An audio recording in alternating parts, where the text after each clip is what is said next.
Hey guys, welcome back to the channel. This is story about what if Kagebunshin wasn't the only jutsu Naruto learned from the Forbidden Scroll part 1. Before I start, please do support for more amazing content and comments for part 2. Do consider to subscribe my channel and share my video to your friends and check out the description as well. Let's start the video. The loud menacing howl echoed throughout the night as the Kyuubi no Kitsune attacked the peaceful village of Konohagakure Konoha. Each ninja that was sent to the battle to stop the Kyuubi were considered masters. Shuriken and kunai flew through the air, piercing the large kitsune's belly, but didn't have any effect, for the fox just forced the weapons out of that area using Yaokai and then healed itself. The fox roared again. Storm clouds appeared out nowhere, and the fox then started using its claws and teeth to tear any shinobi that dared to attack it to shreds, and then the fox brought out its most fearsome weapon. The large 9 whip-like tails and started to destroy buildings, taking lives along with the infrastructure. You foolish humans stand no chance against me, but because of your courage to try and stop me from destroying your pathetic village, you all have my respect before you die. Bwahaha. After the fox's little speech, the fox resumed its destruction with a large vulpine grin on its face, as everything in its path was destroyed. Kaiten. Kakaku no Jutsu, a group of ninja yelled. Large fireballs blasted out of their mouths and hit the large fox in its face, hoping to at least hurt it if not kill it with that blow. The smoke then cleared, and to the ninja's surprise, there wasn't even a scratch on the beast's face. The shinobi gasped in fear and horror. Nothing would be able to stop the Kyuubi. That tickled, the fox said with a large grin. Its large red eyes stared down the shinobi, metaphorically, turning those who looked into it to stone. The Kyuubi's ears then perked up and then started to growl as its new enemy, a giant toad wearing what looked like a bathrobe and carrying a big-ass dagger, with a man on its head. The man was carrying a bundle in his arms. However, this is no ordinary man, this is the famous blonde-haired Yondaime Hokage, nicknamed as the Yellow Flash, Namikaze Minato. Kyuubi Yubaka, why are you attacking Konoha? Bellowed the toad to Kyuubi. The fox snorted at the toad. Gamabunta, an. The giant toad, you always were a fool, now step aside before I have to crush you with this pathetic village, roared the Kyuubi. Never, Bunta said with an icy tone and a huge amount of killing intent towards the fox. The toad and fox then began to battle, and while this was going on, Minato was doing some hand signs that would end being the last ones he would ever make. Bunta, I'm going to start the ceiling, yelled Minato his summon. Alright. Bunta then backed away as Minato did some hand signs. Snake, boar, ram, rabbit, dog, rat, bird, horse, snake, Fu in jutsu. Shiki Fu in, the young blonde Hokage yelled. The Kyuubi then stared at the man, and then a ghostly image appeared behind Minato. The death god, it's not possible, how could a mere human summon such a thing? The death god's arm then reached through Minato's stomach and headed towards the Kyuubi. Kuzo, I don't want to die. Kuzo, move. But the Kyuubi legs refused to move as the death god's arm reached close and closer, and finally the arm reached into the Kyuubi's body and ripped out its soul and then sealed it into the bundle in Minato's arms in a really bright flash of light. The Kyuubi then screamed its last as the remainder of its soul was torn out and sealed, and then its body disappeared, never to be seen again. The ninja yelled out in victory, their Hokage did what no one else could. But then the body of the Hokage started to fall off of Gamabunta's head. People ran to catch him as his body plummeted towards the ground, the small bundle still in his arms, but Bunta caught him and rested him gently on the ground. The shinobi started to cry as they saw the dead body of their once great leader. Then Tsurutobi Hiruzen, the Sandaime Hokage, along with Jiraiya, Tsurutobi's student and Minato's teacher, came to the scene and saw the man with a grim look on each of their faces. The bundle in his arms then began to cry, and Tsurutobi immediately took the bundle from the Yondaime's cold, dead arms. He removed the cloth to show a young baby with blonde hair and 3 marks on his cheeks, which looked like whiskers and blue eyes, with a large seal on its stomach, which was glowing as it was being burned into the boy's skin. The glowing stopped and the baby stopped crying. That's a seal designed to seal the Kyuubi's soul into the boy's body and also give the Kyuubi's chakra to the boy to add to his own growing chakra coils, said Jiraiya, as he was an expert on seals and even created some of his own.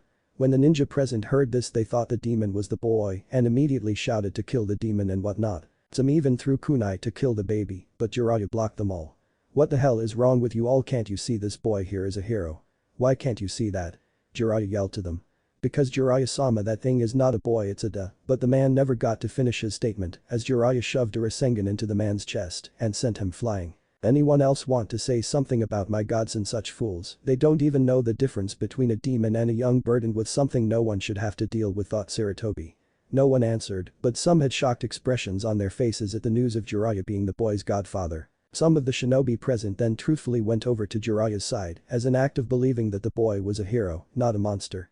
After the little episode, all the people who sided with Jiraiya then Shunshin no Jusyu'd back to the village to present the news. Konoha the next day. The next day Sarutobi called together the entire village for an announcement. The whole village appeared outside the Hokage tower. There on the balcony of the tower watching the crowd was the Sandaime. Everyone stopped talking and mumbling about why the Hokage called together the entire village for an announcement, but whatever it was, it must be important. My treasured villagers, Sarutobi started, due to the death of our beloved Yondaime Hokage, I will be reinstated into the position of Hokage again. The people were sad for the death of their leader, but cheered at the news that someone they can trust will be their leader. Also, as you all know, the Kyuubi was defeated, but the Kyuubi was not completely destroyed. The villagers grew reckless when they heard this and began to murmur among themselves. Don't fret my people, for the Yondaime has sealed the spirit of the Kyuubi into a young baby, Uzumaki Naruto, and Naruto is to seen as a hero, and any child his age is to not know of the Kyuubi being sealed in him, or try to kill Naruto, else you will face execution as punishment. Hokage-sama, why are you telling us to not to kill the demon brat? Said one of the villagers, and others also began to question their Hokage. Sigh, these people are such bakas just like those other ninja. They only see the demon, not a young boy, and obviously most of them are, well, that is all, said the Sandaime Hokage, and with that he left to do what most likely be tons of paperwork. This is the beginning of the tale of Uzumaki Naruto. The Elemental Fox. 12 years later, it was a beautiful day in the village of Konohagakure. The birds are singing, the sun is shining brightly in the sky, the villagers were walking the streets doing their daily routines. The Sandaime Hokage watched his beloved village from the Hokage tower with a small smile on his face. It really was a peaceful, relaxing day, Naruto. Okay, maybe not so peaceful and relaxing, and with that the Hokage looked at the Hokage faces to discover them covered with graffiti. The Hokage faces were stone monuments that were to show all the Hokage for the people of Konoha, to remember there was someone looking out for them, and now said faces were all colored with red swirls and what looked like blood, obviously red paint, coming from their nostrils. The Hokage sighed and then went to combat the most hated enemy of every cage, paperwork. I wish I knew how to get this stuff done quicker, because this is bullshit. Down in the streets of Konoha, a young 12-year-old boy wearing an orange jumpsuit and blue ninja sandals was running through the streets of Konoha. He had spiky blonde hair, electric blue eyes, and on each side of his cheek, he had 3 whisker-like marks, and wearing a pair of goggles on his forehead, and even some of the Anbu Black Ops were following him. This is Uzumaki Naruto, Jinchuriki of the Kyuubi no Yoko. Haha, you'll never catch me, you dickless homos, yelled our blonde protagonist. Get back here, you little gaki, so you can face your punishment, yelled a few of the shinobi. Never, Naruto cried out in retaliation to their threat. You guys just don't have the balls to do what I just did, he added with a foxy grin on his face. It was true what he said, though everyone had too much respect towards the Hokage to do such an act. Jumping past a fence, Naruto sped away with the Chunin and Jounin still hot on his trail. The Anbu, the greatest ninja assassins in all of Konoha, could not put up with any more humiliation of not being able to catch a 12-year-old boy and left. A few seconds later the fence started to laugh. Naruto dropped his disguise, which was a sheet that was colored in the same shade and had the same characteristics as the fence. This was a very often used disguise by Naruto as a use of escape after his pranks. Haha, those guys just can't catch me, Dadabayo, he said with a large fox-like grin on his face. Naruto then turned to go when his face suddenly smacked into something. Naruto looked up with a pained expression on his face from coming in contact with a Chunin vest that belonged to his ninja academy teacher Yamino Iruka. The scarred-faced ninja looked down on Naruto with a glare that could kill someone. Haha, he Iruka-sensei, he said with a sheepish smile. How are you today? How does he always manage to find me? Naruto thought. Naruto, you're supposed to be in class, he yelled.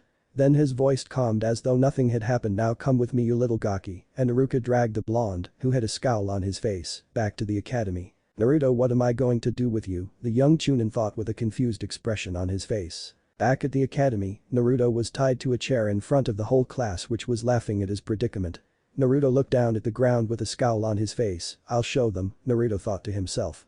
I'll show them all. Once I become a genin, I'll remove this stupid mask of happiness and show my true self, then all of them will give me the respect I deserve, especially Sakura. Outside of Naruto's thoughts, the class had stopped laughing and looked at Naruto, who seemed to be in deep thought, which was a surprise to the whole class as the blonde was always chatting about becoming Hokage and ramen and acting like an idiot. Hey Dobe, are you alive? Uchiha Sasuke called to the blonde Enigma. Sasuke is the top rookie of the academy and a big emo freak whose hair looks like a chicken's ass painted black. The blonde still didn't respond, and Iruka started to grow worried, for Naruto had never been so quiet for this long. After a few minutes, Naruto looked up and saw everyone staring at him. He blinked. What? Why is everybody looking at me like that? He questioned. Iruka sighed in relief, glad to have the blonde loudmouth back in the real world. Now, seeing how that Naruto has returned to the land of the living, he started. Naruto scowled at that remark. You all shall now do the henge no jutsu and henge into me because of Naruto's inability to come to class on time. The whole class groaned and shot a series of rude remarks and curses towards our blonde hero. The students lined up and each one performed a perfect henge of their teacher. Haruno Sakura called Iruka. Sakura was one of the fangirls of Sasuke. She has long, pink hair and emerald green eyes and wears a red dress and blue ninja sandals. With a poof of smoke she performed her transformation.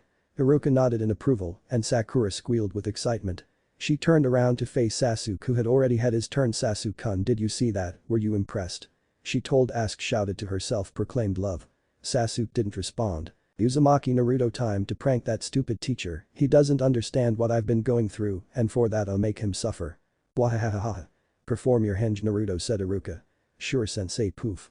Out of the poof of smoke stood a totally nude blonde and attractive young woman who had pigtails and smoke that covered her private areas. Hey Iruka sensei, I call this my Auric no Jutsu, said the blonde beauty. Iruka was then blown back really far due to a rather large nosebleed. Naruto cut the stupid tricks. Iruka yelled while using humongous scary head no jutsu. Alright, I'll do a normal henge, responded Naruto. Naruto then transformed into a perfect copy of Iruka sensei, reverted back to normal, and walked away with a large grin on his face, unaware of the pale eyes of a young love-struck Hyuga Hinata watching his back. Ninja Academy tomorrow. Good morning class, Iruka greeted to his students. Good morning Iruka sensei, all the students replied. As you all know, today is the day you all are to have your genin exams, so please be prepared. Advised Iruka. This exam comes in 3 parts, the first part is a written exam, then you have a weapons test, and then we test you on the Bunshin no Jutsu. Is everyone clear? Yes, sensei. Replied the academy students. Right, the exams will begin now. Guzo, thought Naruto, even though my dumbness is a mask, my ability to pass one stupid paper isn't, and I can't even do a Bunshin to save my life. No, I mustn't give up Databao. Iruka tallied up the marks and said how everyone passed, including Naruto but barely, who showed his signature foxy grin while everyone stared at him in disbelief.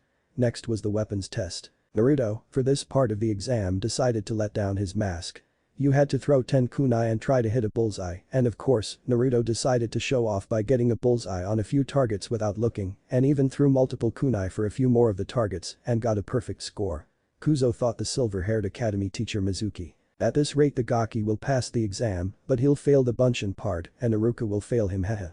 Alright class, time for the ninjutsu test. Iruka announced. Student after student passed and walked off with their hit I8an. That's how you spell it, right? Then it was Naruto's turn. Uzumaki Naruto, you're up. Called Iruka. Alright Naruto, perform 3 Bunshins and you will pass, but don't and you fail. Naruto nodded, accepting the circumstances. Then Naruto gathered some chakra for the jutsu, and then in a large poof of smoke the jutsu was activated. When the smoke cleared, one pale-looking Naruto Bunshin that looked like it had just went through torture and had diarrhea appeared. Iruka twitched at the poor attempt at making the Bunshin. Then he breathed in deeply and then calmly said, I'm sorry Naruto, I know you tried your best, but you fail.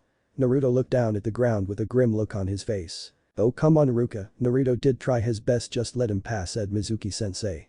Naruto looked back up with hopeful eyes, but then drooped back into depression after being rejected the second chance, or rather 4th chance, since he failed the exam 3 times. Naruto then left the academy and sat on the swing where he had always sat since he was 5.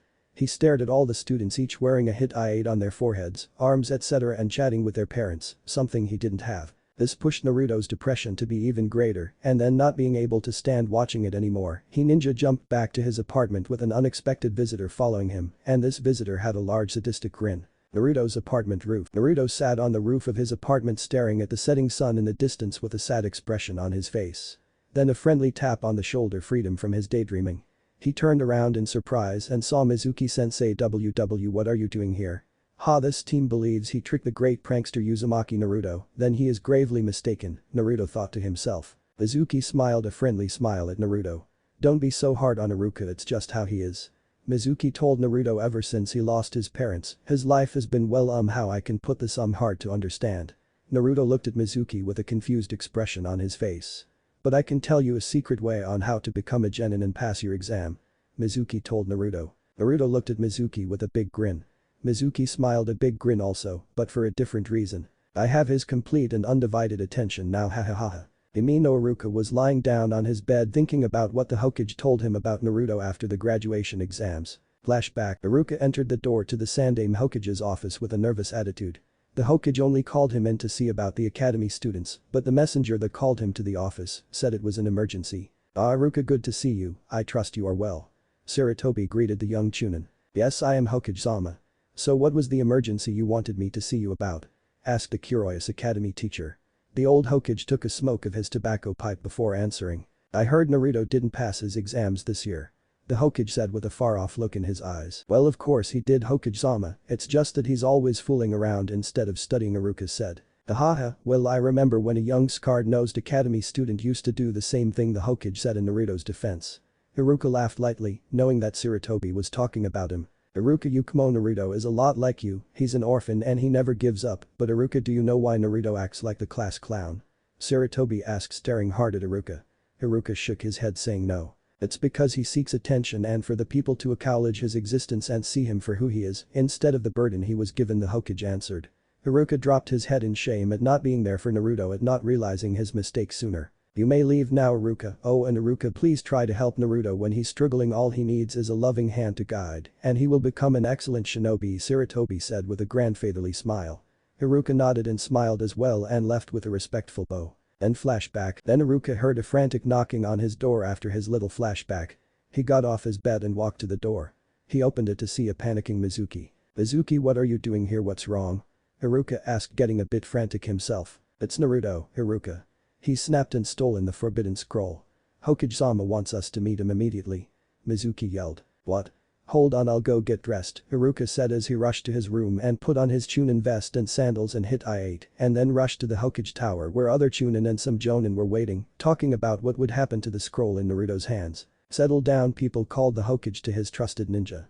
As you all know, Naruto has stolen the forbidden scroll and we need to find him and quickly, for the Kyuubi within Naruto could take over his body and use one of the jutsu in that scroll to break free, so I want you all to bring back the scroll and Naruto alive, the Sarutobi said, with the last word dripping with killing intent towards those who were thinking of harming Naruto. Now Ike, the Hokage said in a commanding voice. Hi, the ninja said, and then blurred away. Meanwhile, in a nearby forest, Naruto was sitting down in the forest looking over the scroll with a serious look on his face. Okay, so the first jutsu here is Kagebunshin no jutsu.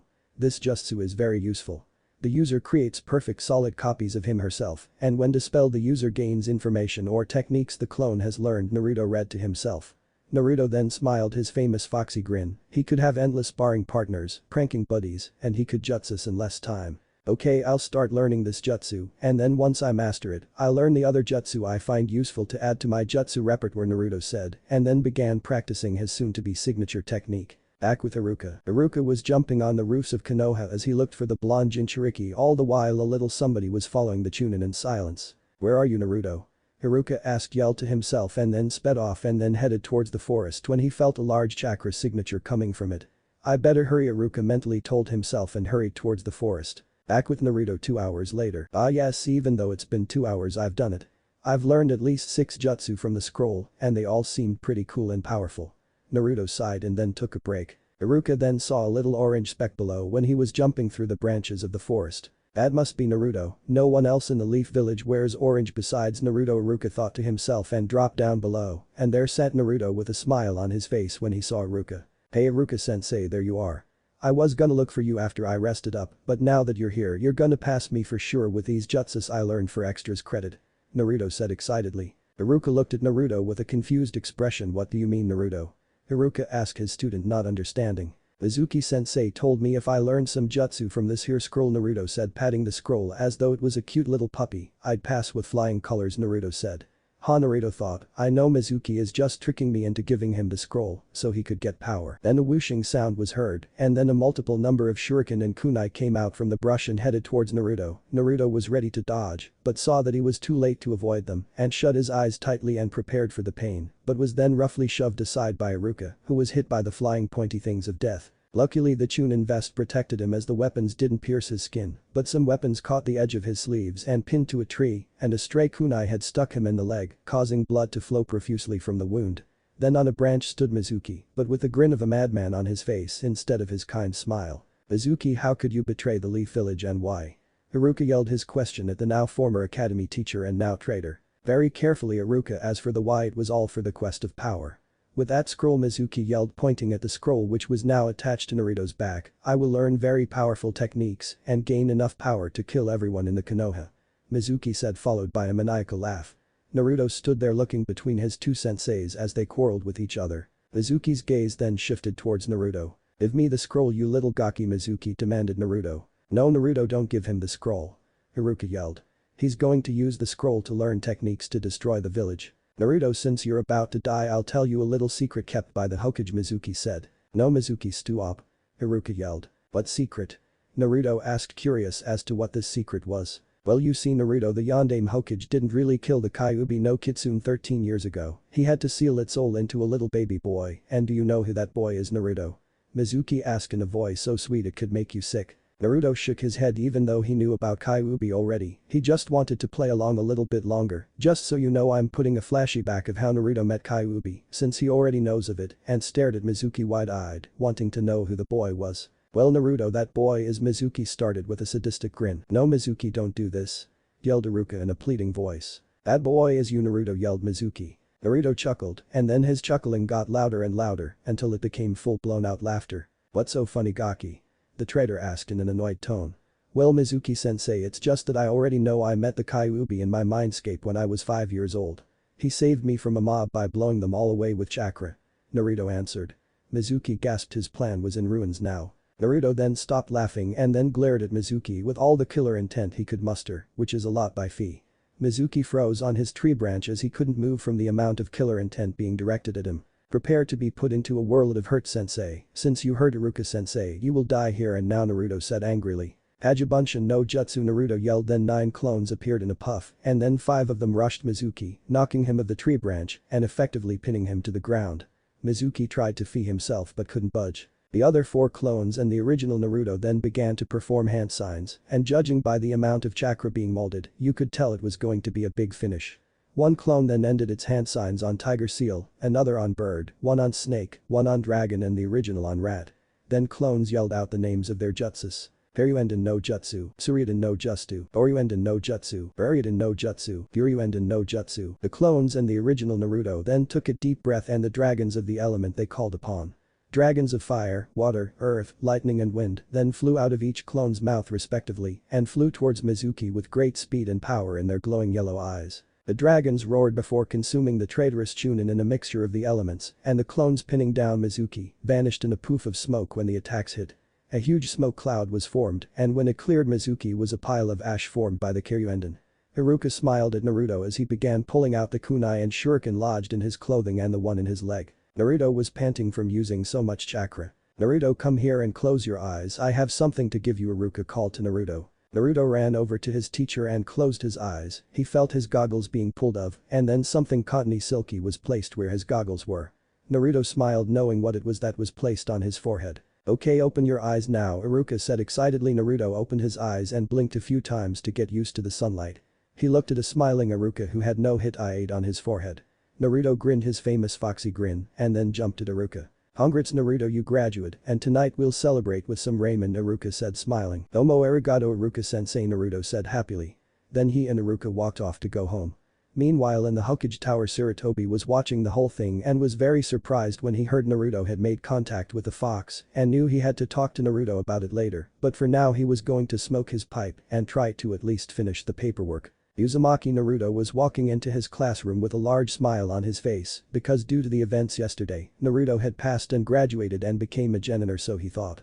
Naruto entered the classroom and saw everyone staring at him with confused looks on their faces. "Hey dope, only students who graduated are supposed to come today," said one random student. "Hey you, Baka, look at this," Naruto said, pointing at the hit I ate on his forehead. "This is proof of my graduating, so shut your damn mouth." The student then began to silently fume and began mumbling at being humiliated like that by the class dope. Meanwhile, everyone was wondering what the dope did to graduate. Then Sasuke spoke up. "So how did you graduate?" he asked. All the fangirls started saying the same thing, not wanting to do anything without their precious Sasuke-kun. Naruto looked at Sasuke and took a deep breath for dramatic effect. Everyone in the class listened intently on what Naruto had to say, for they too were curious as to how Naruto graduated. "It's a secret," Naruto said in a calm tone with a huge grin on his face as he saw the class's reaction to his statement. Everyone's faces faltered while some sweat dropped. "Come on, Naruto, please tell us." The pink-haired one known as Sakura asked in a tone as sweet as sugar. Naruto turned at her and glared. "No, Haruno. So do me a favor and shut the hell up. You're giving me a headache," Naruto told her. Everyone in the class, except Sasuke, who raised his eyebrow in a curious fashion, gasped at what Naruto had just told Sakura. They all knew that Naruto had never called Sakura anything but Sakura-chan because he had a crush on her, but based on what he just said one thing came to the other students' minds. He doesn't like Sakura anymore, they all thought. Naruto then walked up to take a seat and saw there was one empty seat next to the Hyuga heiress, Hinata. He then went and took his seat next to her and noticed the quick glances she took at him and blushed when he caught her staring at him. Naruto sighed and then faced her. "Hinata, look, I know you are taking those glances at me when you think I'm not looking because I know you like me," Naruto started. Hinata squeaked when she heard that Naruto knew about her no longer secret crush on the blonde Jinchuriki. "Look, Hinata, the thing is that I don't like you in that way," Naruto said. Hinata's head then dropped when she heard this news, thinking she no longer had a chance to gain his love. But he continued.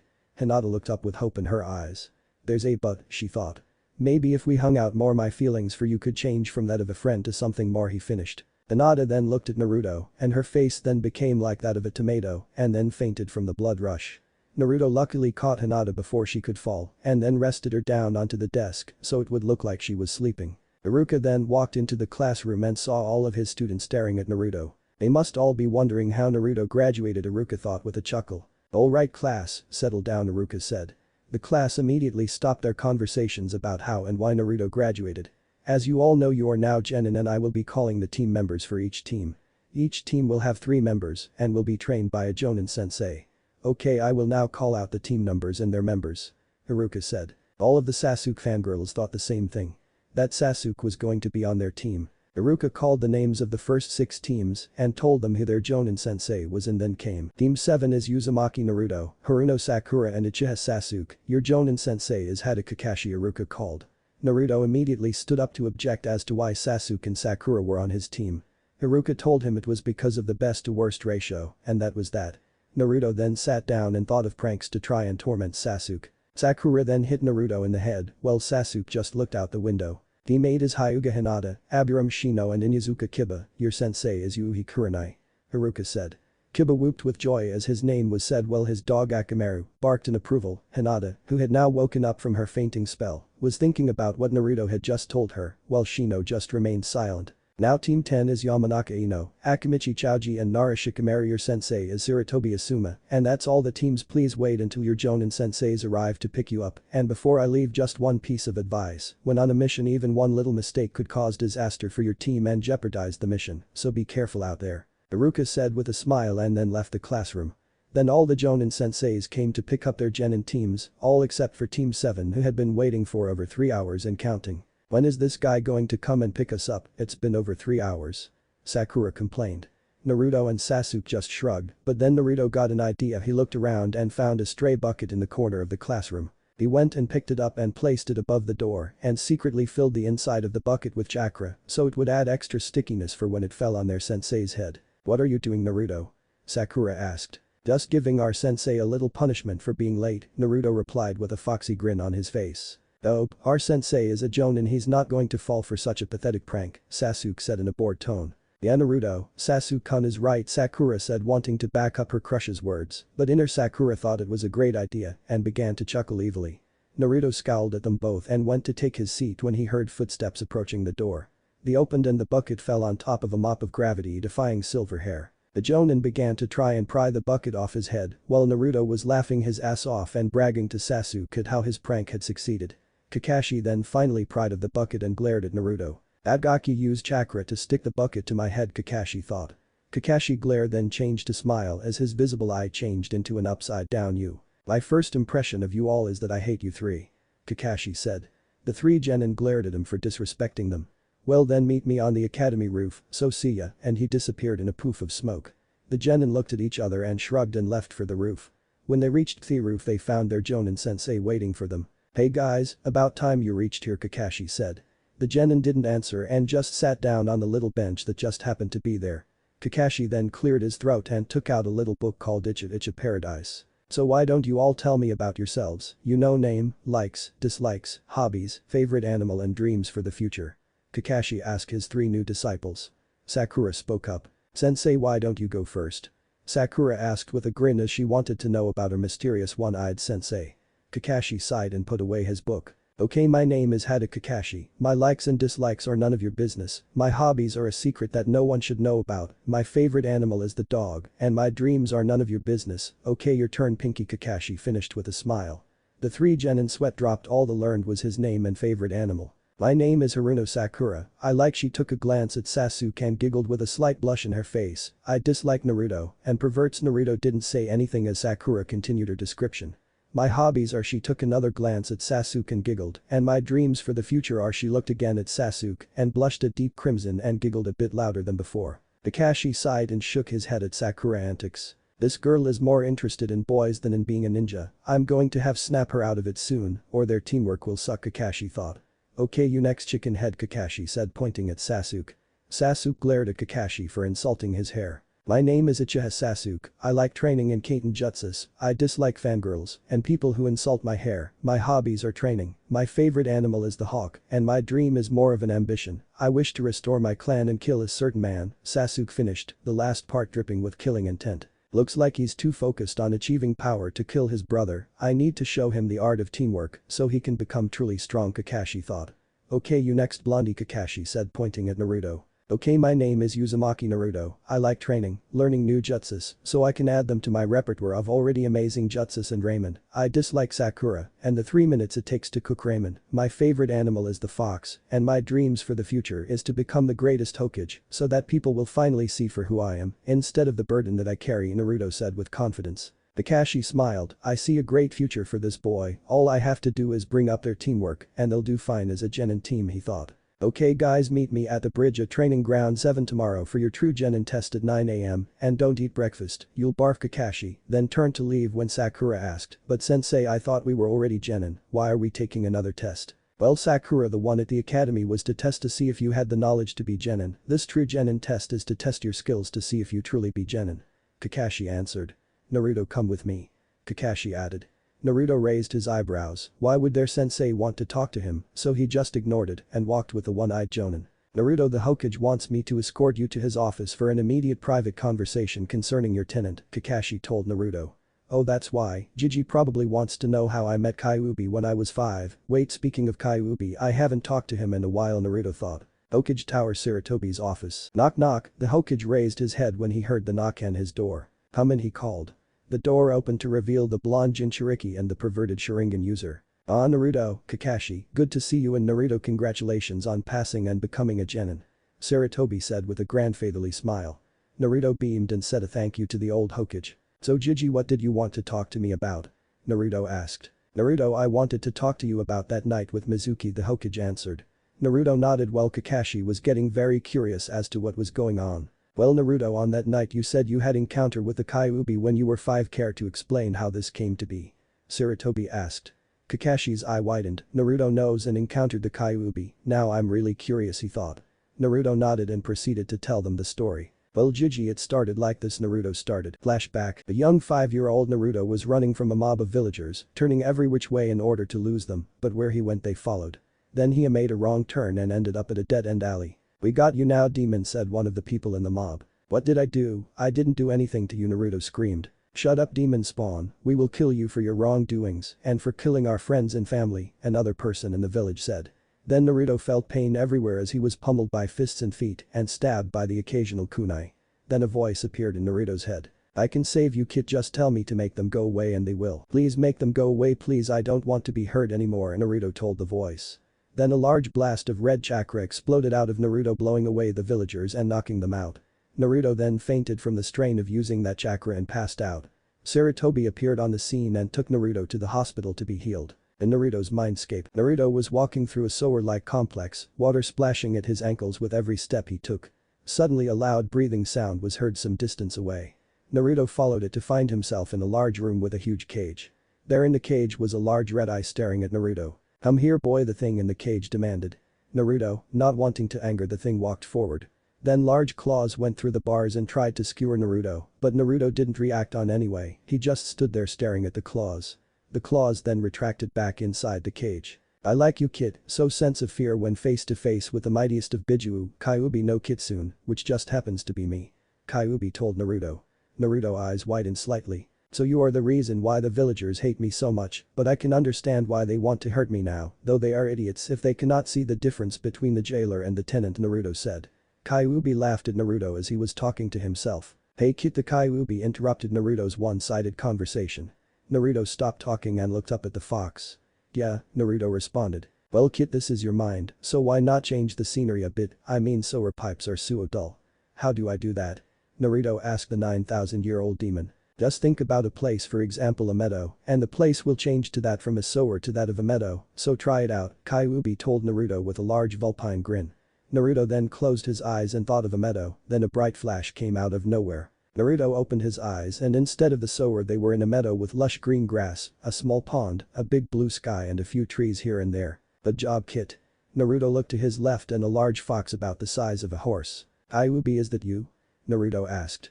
Yes it is kid, but you're probably wondering why am I so small, Kyuubi said. Naruto nodded at to why the Kyuubi was so small. Well kid, we demon foxes can change our size at will since we are master pranksters, Kyuubi said with a grin. Anyway kid, I was wondering, do you want me to train in the art of the Kitsuniken? Naruto looked wide-eyed at the fox, the all-powerful Kyuubi wanted to train him of all people. Naruto grinned and nodded in approval. The fox smiled and then a whirlwind of chakra formed around the fox, and then when the wind died down there stood a man in about mid-30s with red hair, red eyes with black slits, wearing a white and gold kimono, for males, with silver flames on the bottom, and had 2 red furry fox ears peeking out of his red hair and 9 fox tails swishing behind him. Kyuubi, is that your human form? Naruto asked. Why yes it is kid, you know you're smarter than you look, Naruto, Kyuubi said. Naruto smiled his foxy grin at the compliment Kyuubi gave him. Now kid, prepare to feel like shit because we will start your training tomorrow, you will only stop to eat, or if you have to use the bathroom, understood, Kyuubi said. Naruto nodded, agreeing to the terms Kyuubi set for his training, not realizing his mistake, but it's too late now. Then flashback, and that was how I met Kyuubi, and how I am now a master of the Kitsuniken, Naruto finished as his flashback story ended. The Hokage and Kakashi stared wide-eyed at Naruto, this boy was training with a fox and could communicate with it. The Hokage smiled, for Naruto now had someone to talk to if he was lonely. Well, good for you Naruto, you've made a new friend and now have a second sensei to train you, said the Hokage. Kakashi on the other hand thought otherwise. Naruto, how could you agree to train with the monster that nearly destroyed our village and cost the Yondaime his life, Kakashi practically screamed. Naruto turned to Kakashi and glared hard at him. 3 things, Kakashi. 1. Kyuubi didn't attack Konoha intentionally, he told a man with eyes like a snake, used a brain-controlling jutsu on him, and forced him to go and destroy Konoha. 2. The Kyuubi was the only one who took care of me in my times of need and trained me to defend myself, while you Kakashi would not even give a second thought to train me. And 3. Kyuubi acts like a father to me than any other person in the world besides my real father, Naruto said, his voice dripping with killer intent towards Kakashi. Kakashi looked down in shame, it was true, he would have never agreed to train Naruto until now in the Kyuubi, and he failed to protect Naruto when he was his Anbu guardian. But then realized who the snake-eyed man was, and so did Sarutobi. It was Orochimaru, no doubt about. I'm sorry Naruto, I didn't know, and also the man who probably took control of Kyuubi was an S-class Konoha missing nin known as Orochimaru. Kakashi said, hoping the last part will back up his apology, and it succeeded. Apology accepted, senseis. Now then, can you tell me about what we are gonna do for the test? Naruto asked excitedly. Kakashi sighed for being forgiven, but then began to chuckle when Naruto asked about the test. You'll find out tomorrow Naruto, have some patience, Kakashi said with an upside-down UI, noting that he was smiling. Naruto nodded and then headed home to get some sleep. The next day, our blonde hero groggily got up from his bed and took a quick shower, and then dressed himself in some new clothes he never used to wear, that he got for his birthday. It was a black t-shirt with a red shuriken on the back and the kanji for Uzumaki on the front, which Naruto wore over his vest. The vest is a weighted vest that is kind of like a bulletproof vest that cops wear instead. This one protects from kunai and shuriken, and some long blue pants, like the ones from Shippuden except in blue, which reach just below the ankles, and his now black ninja sandals which he got from the Sandaime.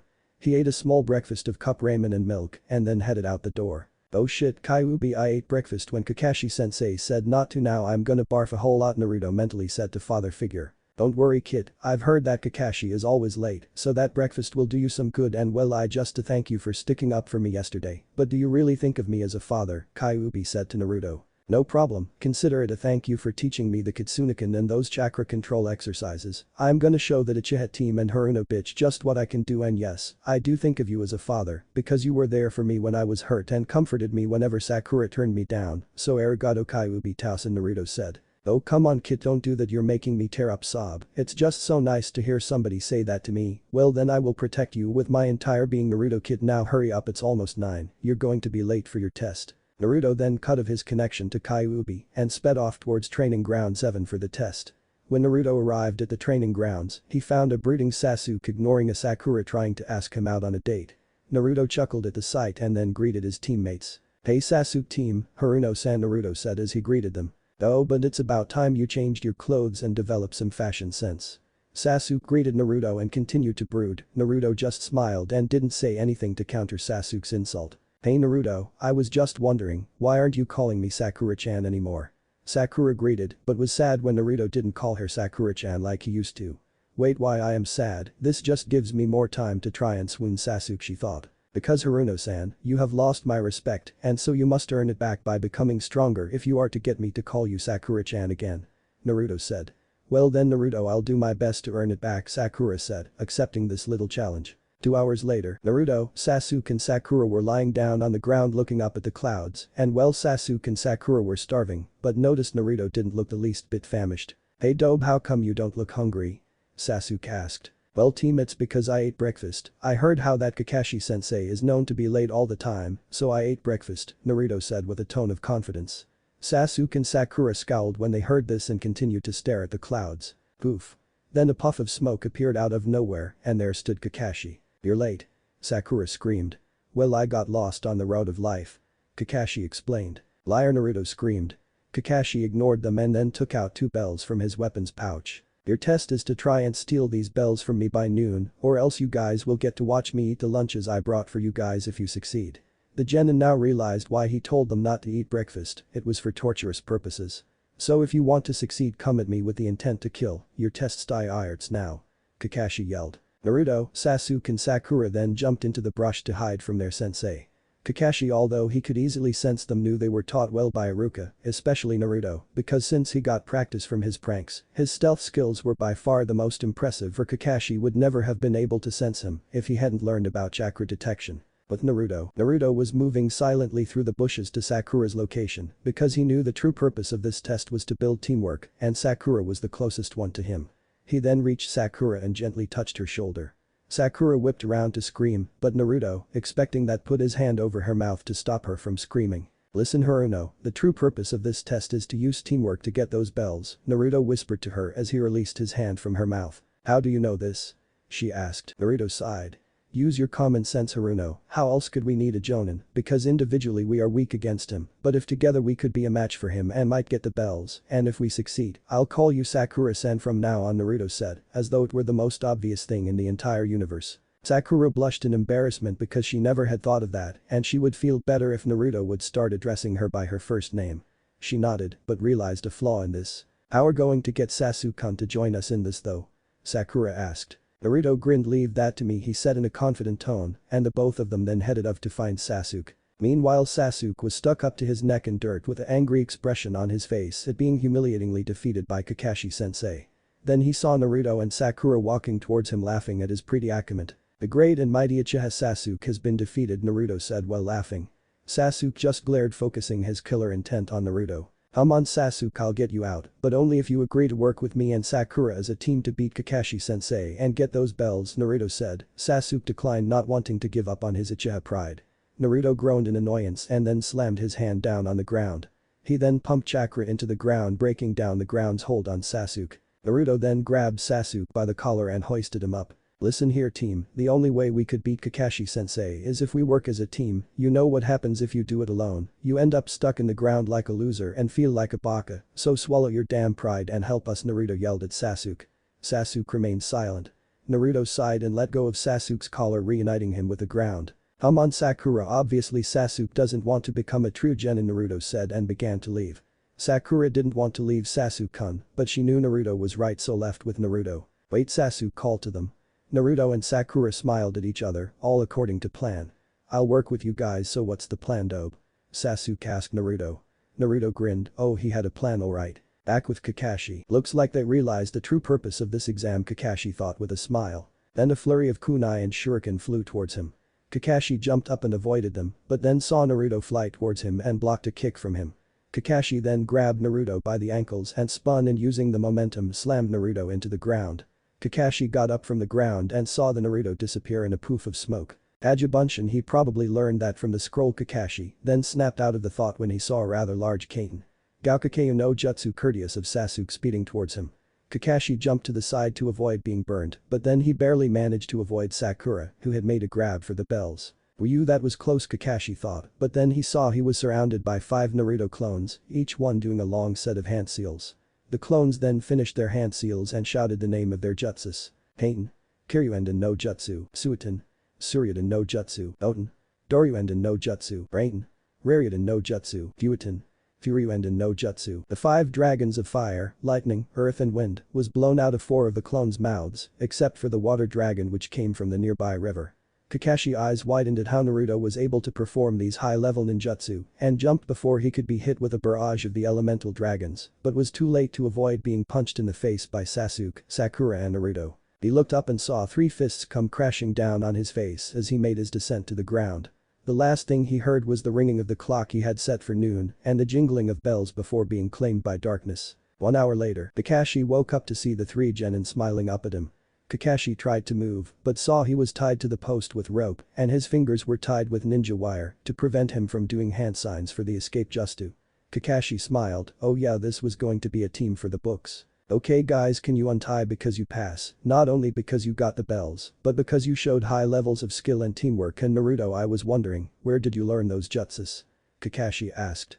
Sasuke and Sakura were wondering the same thing because those jutsu Naruto used were obviously very high level, probably Jonin level. Naruto sighed, not wanting to keep secrets from his team, he told them the story about how Mizuki had betrayed the village by stealing the forbidden scroll which Naruto had originally stole because he was tricked by Mizuki. But before Mizuki arrived, Naruto had learned the 5 elemental dragon jutsus and Kagebunshin, and how Mizuki told he and Iruka his plot, not mentioning the part about Kyuubi though, and how he, Naruto, got really mad and used the jutsus to kill Mizuki, and how he was traumatized by the incident for a few days because he had made his first kill. The 3 of them were in shock at Naruto's story and knew by the tone that he wasn't lying. Hey Naruto, could you, Sasuke said, maybe teach me the Kiryuenden and Kagebunshin. Yeah Naruto, I want to learn the Kagebunshin too, Sakura chimed in. Now it was Naruto's turn to be in shock because he never thought Sakura and most of all Sasuke to ask him for help. Kakashi smiled, just so you know, they untied Kakashi during Naruto's little story, knowing they would get along fine. Sure guys, I would be glad to, but you're going to need to build up your chakra reserves to use them. The reason I can do these jutsu is because I have a bloodline on my mother's side that gives me a larger chakra reserve than normal ninja at birth, Naruto told them. And no Kakashi, this is not a joke, Jiji Hokage told me about my mother when he asked me about the Mizuki incident after you had left, Naruto added, leaving Kakashi shell-shocked. Kakashi-sensei? Sakura called. Yes Sakura, Kakashi answered. About my dreams for the future, I change it to wanting to be a strong Kanauchi in the future, Kakashi smiled, that's good to know Sakura, it really is, Kakashi said. Okay guys, tomorrow I'll teach you all an exercise that will build up your chakra reserves, but for now go and have some fun and get some rest because tomorrow you'll be doing missions as an official genin team, Kakashi told them. The 3 genin nodded and left to go home with happy expressions on their faces because not only were they official ninja, they had made friends with each other in order to help each other get stronger to help accomplish their dreams. It was about 2 months after Team 7 was made an official genin team with their sensei Hada Kakashi, who has been said to have never passed a genin team until 2 months ago. The team was doing extraordinarily well, doing over 210 D rank missions. As for the team members, well, let's just say they got super extraordinarily awesome. Uzumaki Naruto, our favorite blonde Jinchuriki, had revealed his true self of being a not as loud, mature, strong and intelligent Naruto. He had grown exceptionally stronger and had almost mastered the water walking exercise as he already knew the tree climbing one. He learned more jutsus from Kakashi and Kyuubi. He began weight training, wearing up to 200 kilos now, and due to this became faster and stronger in order to use the Kitsunekan to its full potential, as the Kitsunekan required the art of using fast-paced move and agility, which are used to get under the enemy's guard and then deliver a set of powerful blows to defeat them.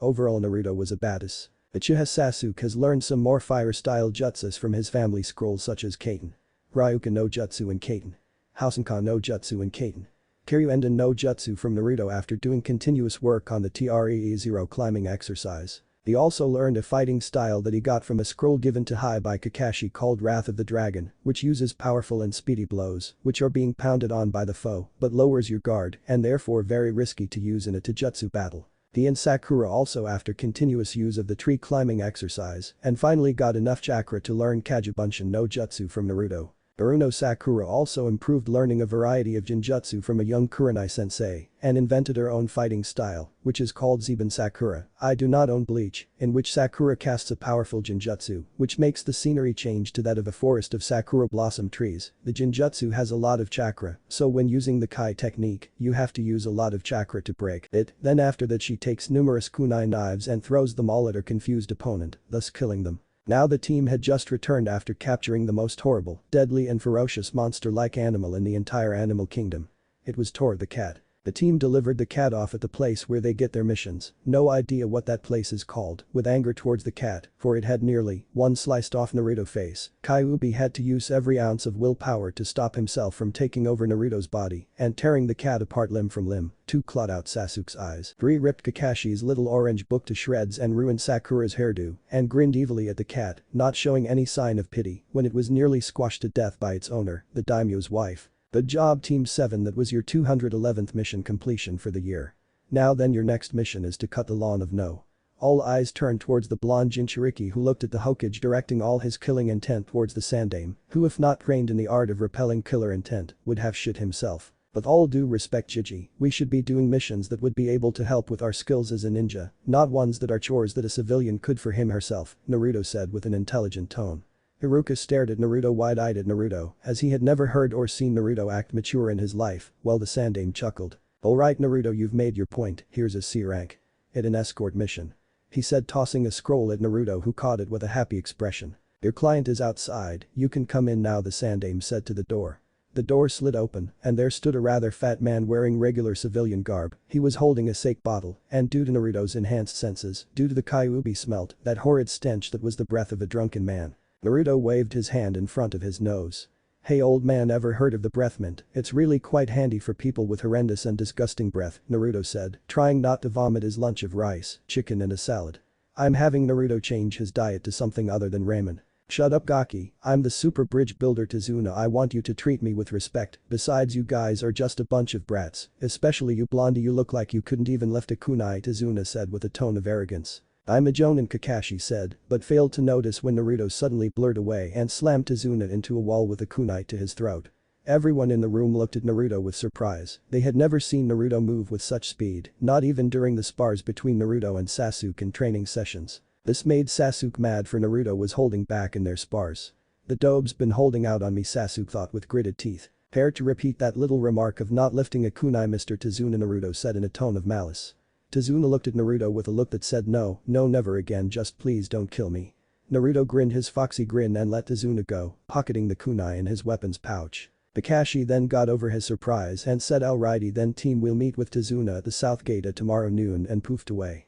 The genin and Tazuna then went to their homes to pack up for tomorrow's trip. Time skip tomorrow noon, south gate. The team and Tazuna were there waiting impatiently for Kakashi to arrive when a poof of smoke was heard. The four turned their heads and saw the jonin with surprised looks on their faces. You're early, Naruto said with disbelief, even pinching himself to see if it was a dream. I'm never late for missions, Naruto, because those are important, Kakashi said. The 3 genin then got over their shock and left the village. Later on their journey, Naruto spied a puddle on the side of the road. That's strange. Kyuubi Tausen, did it rain yesterday? Naruto thought to Kyuubi. Not that I know of, Kit, then it must be a trap. The boy and Fox thought. Sensei, Naruto called to the silver-haired man. I know, Naruto, Kakashi replied instantly. Naruto nodded and silently prepared himself for battle, while Sakura asked about the community of Wave Country and why they don't have ninja. Then 2 men in shinobi garb with huge clawed gauntlets on their arms and the hit I-8 with the symbol of Kurigakure with a slash through the symbol. The chains which suddenly sprang from the gauntlets wrapped around Kakashi and then ripped him to shreds. 1 down, 4 to go, 1, the former Miss Ninja said, and then went for Tazuna.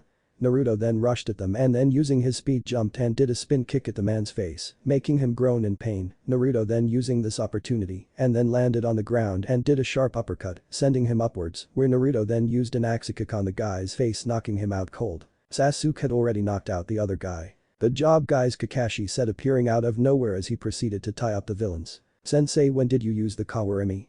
Sakura asked. Kakashi's eye went into an upside-down U-shape indicating he was smiling. Bright as ever Sakura, how did you know?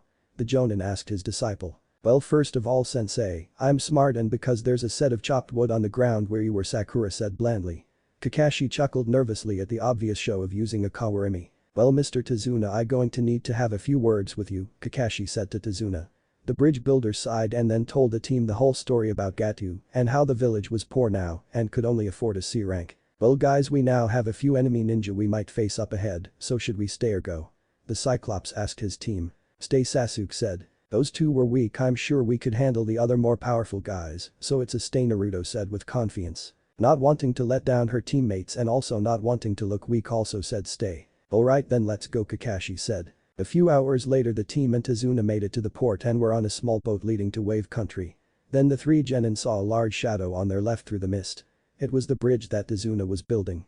The genin stared in awe at its massive size and length, no perverted thoughts people.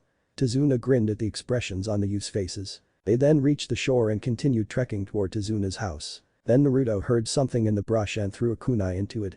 The others were surprised at his throw and wondered why he did it. Then Naruto went into the brush and came out with his kunai and a dead white rabbit. Naruto, you killed a poor innocent little rabbit, Sakura said in anger. Then Naruto caught the punch directed at his skull and held up the rabbit to Sakura's face. Sakura, look, this rabbit has white fur, meaning it was kept in a cage for a long while, and Bessie's is the middle of summer, rabbits change their fur white during winter, Naruto said with the intelligence that nobody would be able to get over, he had hidden. Naruto's right, Sasuke said. Then Kakashi yelled duck. Everyone then dove to the ground, avoiding a large sword that spun as it flew where their heads were seconds ago. The sword stuck in the tree with a thwack, and a tan-skinned man wearing no shirt showing muscles, camouflage pants, brown hair and bandages wrapped around his face. Hello Mamachi, Zabuza Aka, demon of the mist, guys protect Azuna, Kakashi said with seriousness, raising his hit eye showing that underneath it was a blood red eye with 3 black tomo in it, the Sharingan. The 3 genin looked with surprise by the amount of killing intent in the air and by Kakashi's other eye. Suddenly an eerie mist appeared from the air. Kurigakur no Jutsu. Ah, Sharingan no Kakashi, it's an honor to fight you, the ex-Kirinin said. Then Zabuza jumped off the branch, sword in hand, and slashed at Kakashi, who blocked it with just a kunai. Then the Zabuza in front of Kakashi fell and became water, but was too slow to react to the swing of Zabuza's sword as it cut him in half. Kakashi-sensei, the 3 genin yelled in fear as their teacher was just sliced in half from their location of a triangle-formatted defense to protect Azuna. Then what seemed to be blood turned to water as fell as a puddle on the ground. Then Zabuza, still with shock on his face, felt cold metal on his jugular. Zabuza chuckled, very impressive Kakashi, copying my Mizubunshin no Jutsu in this thick mist, very good, but not good enough, Zabuza yelled the last part as he fell to a puddle, indicating that he was a Mizubunshin. Then Kakashi felt a presence behind him and ducked as Zabuza barely missed his hair, but using the momentum from his swing Zabuza dug his sword into the ground and kicked Kakashi in his stomach, sending the copy nin flying into a nearby lake. Zabuza then shunshined and performed a set of hand signs. Tsuri no Jutsu, the eyebrowless ninja yelled, and Kakashi was instantly encased in a sphere of water. Hahaha, now to deal with a little brat, Zabuza said as he made a Mizubunshin. Eyes run, you don't stand a chance against him, he's out of your league, finish the mission, Kakashi yelled. Never, Sasuke then rushed forward making hand signs for a fire jutsu. No, Sasuke-kun, Sakura yelled, but too late, Sasuke was elbowed in his stomach, hard, and was sent skidding along the ground with some blood coming from his mouth, a sign of internal bleeding. Naruto then calculated a plan and grinned his large foxy grin. Hey you, the freak with no eyebrows, Naruto called to the Mizubunshin, which growled in anger at the blonde. Prepare to be the first jonin to be beaten by genin. Naruto then looked at his teammates and nodded to them. Sasuke and Sakura nodded back, somehow knowing the exact steps of Naruto's plan. Sakura then rushed forward with chakra-enhanced speed and formed the hand signs for her Jinjutsu. The Zabuza clone then saw everything turn into a pretty cherry blossom tree field. Knowing it was a Jinjutsu, the clone tried to dispel it, but it wouldn't work. As it tried a second attempt, it then slashed from all sides and then fell to a puddle of water, and there stood 7 Sakuras each with 2 kunai, and they smiled at their handiwork and dispelled the Jinjutsu. Meanwhile, Sasuke and Naruto, after seeing Sakura take down the Mizubunshin, they rushed the original Zabuza.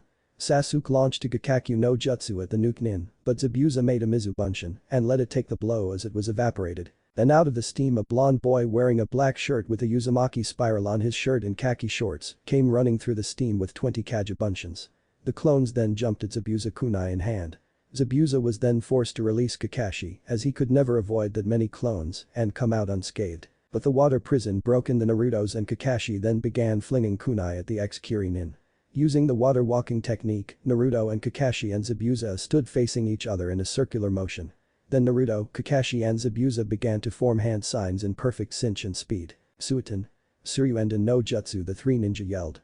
Then three huge water dragons rose from the depths of the lake and attacked. Kakashi and Naruto's dragons together had made quick work of Zabuza's own and then headed straight for Zabuza.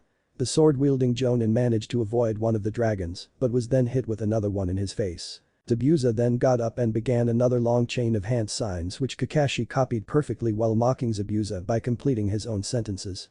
However, Zabuza was taken back by the monkey see monkey do act that he stopped making signs, but Kakashi kept going. Suiton. Daibakufu no Jutsu yelled the copy nin, then a giant explosion of water came up out of the lake flooding the land and nearly caught Sasuke, Sakura and Tazuna if they didn't climb to the trees. Zabuza was hit really hard with that blow and smashed into a tree. I tie, Zabuza said to himself, then screamed in pain as a couple of kunai were lodged into his arms and legs, rendering them useless courtesy of Kakashi. Can you see the future? Zabuza asked with pain and surprise. Yes, and yours is death, Kakashi said. And was about to throw a kunai when two senbon needles came out of the brush and struck Zabuza at pressure points in his neck and killed him. A masked person then appeared in a swirl of wind. The person looked about 14 or 15 and yet easily picked up the body of Zabuza. Arigato, we've been searching for this man for years now. I must go to destroy this body, the masked person said. Wait, are you a hunter nin? Naruto asked. Yes, I am, answered the person. Well, aren't you supposed to just earn the body or something right then and there not take it someplace and then dispose of it?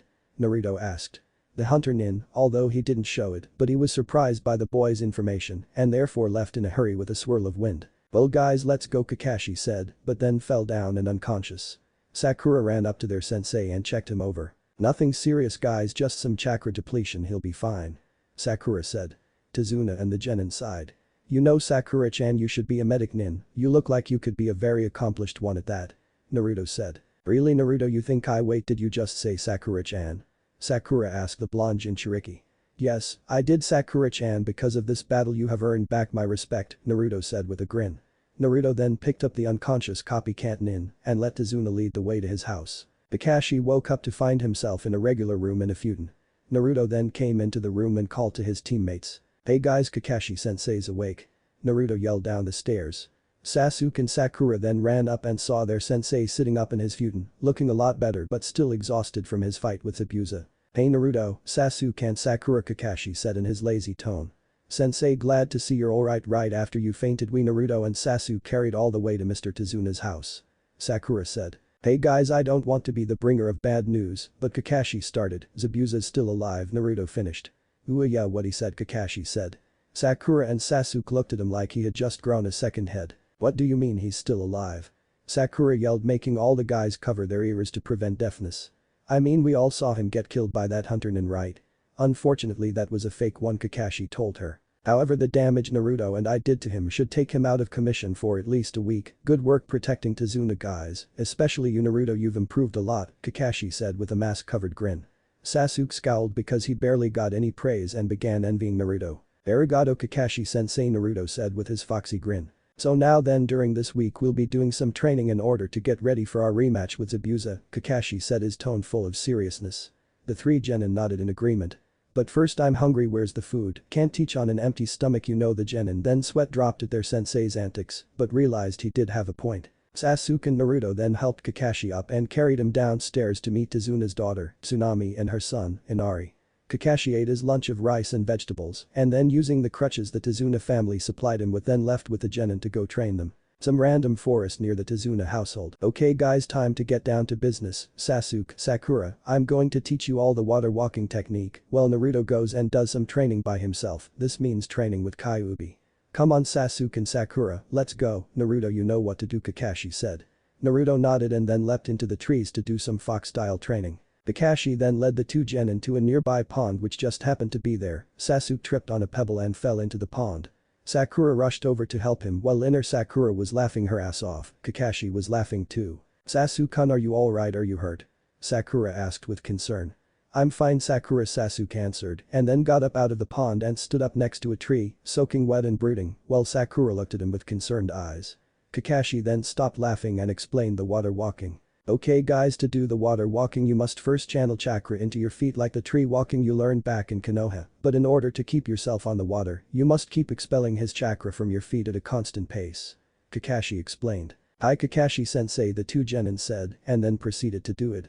Sakura managed to get it on her 5th try, since she had better control. Sasuke got it much later, since he had more chakra to control, and got on his 100th try.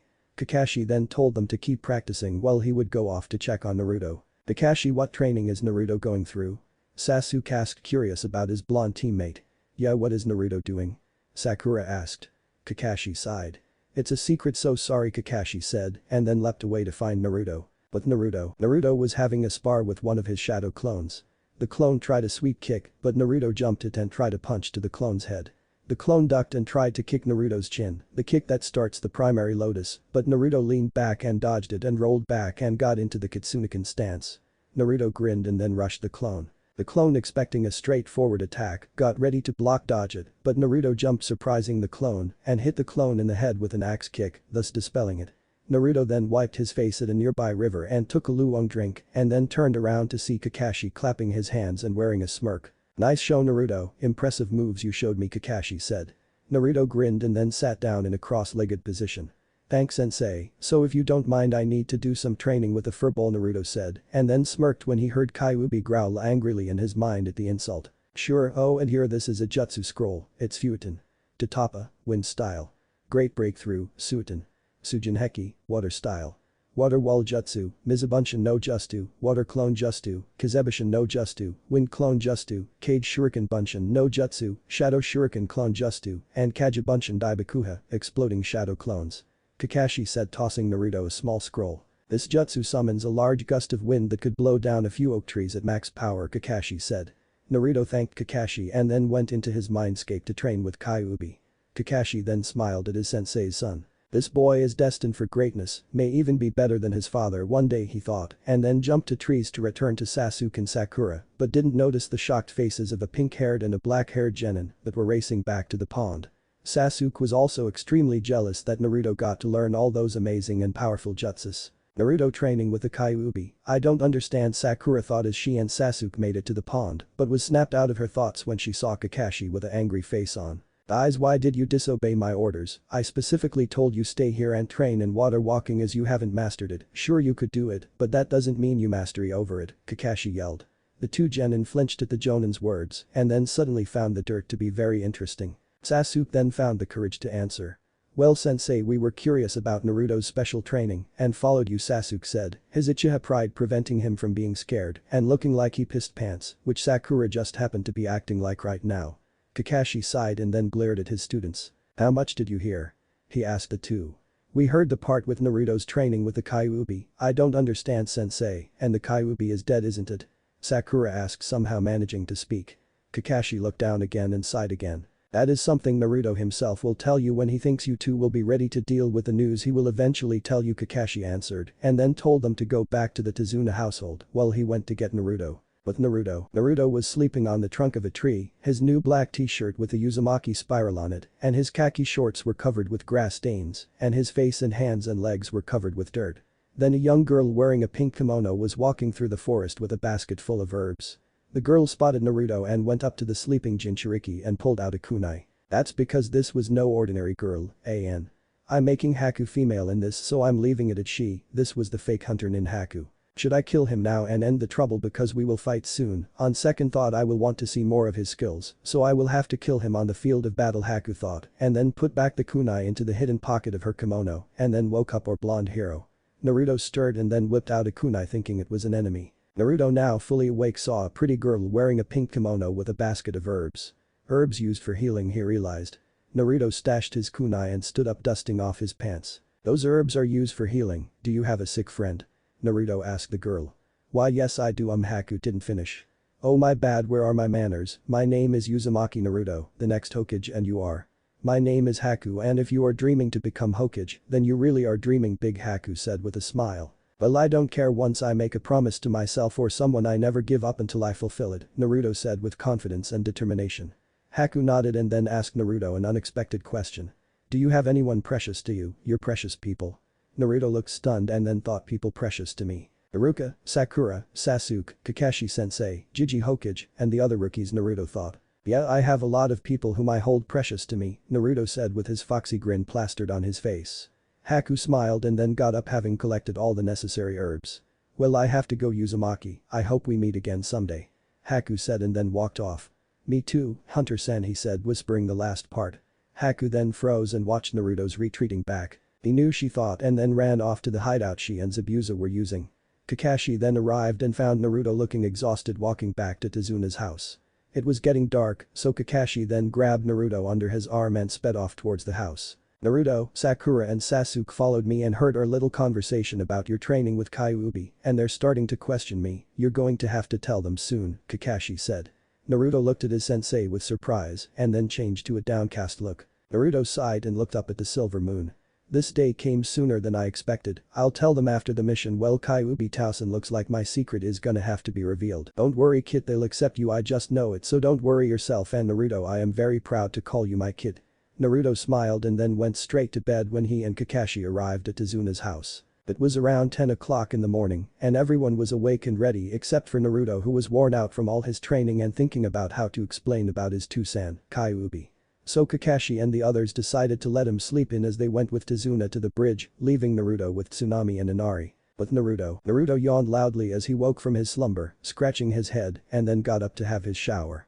After the shower, Naruto then put on his clothes consisting of a red long-sleeved jacket with a kanji for fox on the back in black, which he put over a blue t-shirt, and wore dark green jeans. He then tied his hit-8 around his forehead, put on his black ninja sandals, and then went to eat his breakfast. Hello Tsunami-san, Inari-san, Naruto greeted. Hello Naruto-kun, the 29-year-old woman replied. Inari just remained silent as he thought about what Kakashi told him yesterday about Naruto. You, the part where Naruto goes and calls Inari a coward and stuff, and then Kakashi explains why Naruto is like that blah blah. Yeah, sorry, it was late in the night when I wrote chap 6 and I kinda left it out, so sorry. Anyway, back to the story, so I'm continuing it from after the argument. Naruto then sat down at the table and ate his breakfast of a bowl of vegetable rice, some onigiri and a glass of milk. Tsunami-san, what time is it and where are Tezuna and the others? Naruto asked. It's around 11 o'clock. Your sensei thought you were very exhausted and let you sleep in as he, my father and your teammates went to the bridge, Tsunami answered, and then went back to washing some dishes. Naruto blinked and then hurried down his breakfast and then sped off to the bridge to meet his teammates and sensei at the bridge, while saying bye to the woman and child. Guzo, they went off without me, Naruto thought, and then started cursing Kakashi in his mind. At the bridge, Kakashi was leaning against the railing of the bridge while reading his little orange book, but then he sneezed loudly. Ayachuo. Kakashi then grimaced. Great, just great, I have snot and mucus stuck in my mask, the stains will take forever to remove, I wonder who was talking thinking about me, he thought, and then went back to his book while trying to sniff back the mucus into his nostrils. Gross, I know. Back with Naruto. Naruto was leaping through the trees when he noticed a dead boar that was covered with slash marks. Thinking it was a bear, Naruto was about to leave when he noticed that the trees and branches and shrubs were all sliced and that the slashes on the boar were too thin to be a bear's. Sword marks, Naruto said to himself. He looked at the path of destruction that the slashed made and noticed that they were going towards Tezuna's house, Naruto said, and then sped back towards the house. Tezuna's house. Run away, Inari. Tsunami shouted to her son as the two swordsmen held her.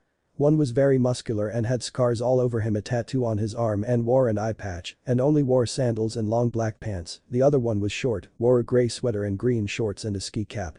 Inari shivered as he watched his mother get knocked out by the short swordsman. The two men grinned at Inari's expression. Haha, look at him, just a little coward, the tall muscular one said. Inari then swallowed his fear, picked up a nearby frying pan and then ran towards them with a battle cry. Look at him playing a hero, the short one said, and then when Inari got close enough he drew his sword and slashed Inari. The two of them laughed but then stopped as Inari nice to poofed into a log. They then heard a laugh and saw Naruto standing behind them with Inari in his arms. Don't you know it's not nice to slash swords at people? Naruto said, wagging his finger in a no way. He then threw two shuriken at the two swordsmen which they blocked with their swords. I think you can beat us like that?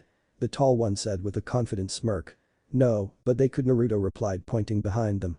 The two shuriken Naruto threw then poofed, revealing them to be Kagebunshins that had used the Henge no Jutsu transformation jutsu. The clones then punched them both out and tied the two men up. Arigato, thank you Naruto. Nai-san means older brother. Hey, remember the hero always shows up at the last minute and good job trying to protect your mom, Naruto said with a foxy grin. Inari grinned and watched as Naruto leapt away to the bridge. At the bridge, Sasuke wasn't doing well. Well, he was at first. He had fought the fake hunter nin and managed to get on a punch, but then the nin who he thought was a girl due to the hunter nin's voice whose name he learned was Haku. Oh how right he is, give a round of applause PPL, then pulled out her hijutsu.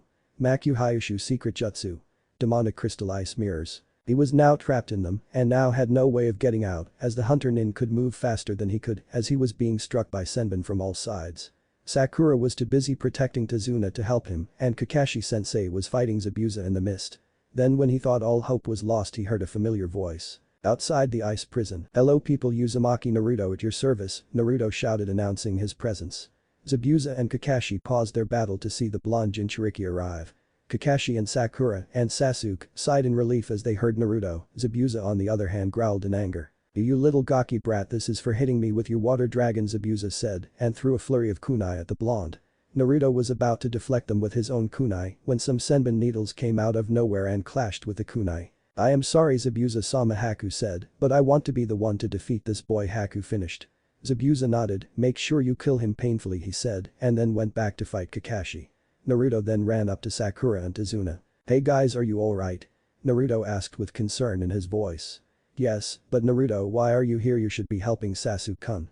The pink-haired banshee yelled and then using strength she didn't know she had flung Naruto into the ice prison. An. Just so you know, since I've had Naruto change his diet, he's as tall as Sasuke and Sakura now in the ice mirror prison. Sasuke was thinking of a plan now that Naruto's here. He could attack from the outside and give us the advantage, he thought, but was thrown out of his reverie as a red and green blob smashed into him.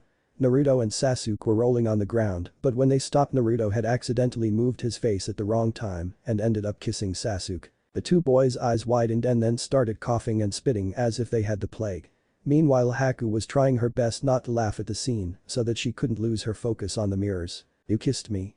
Sasuke yelled, wiping his mouth. Well, sorry, if it weren't for that pink-haired team bastard throwing me in here this wouldn't have happened. Naruto yelled back, also wiping his mouth. After that the two genin got up and then faced Haku, who had gotten over her feeling to laugh when saw the two boys staring at her ready to fight. Hello Naruto-san, Haku said. Haku, Naruto replied in a monotone. Sasuke blinked and shook his head. You two know each other? Sasuke asked. Not really, Naruto replied. Naruto then some hand signs Kaiten. Kakaku no Jutsu fire style. Grand fireball jutsu, he yelled.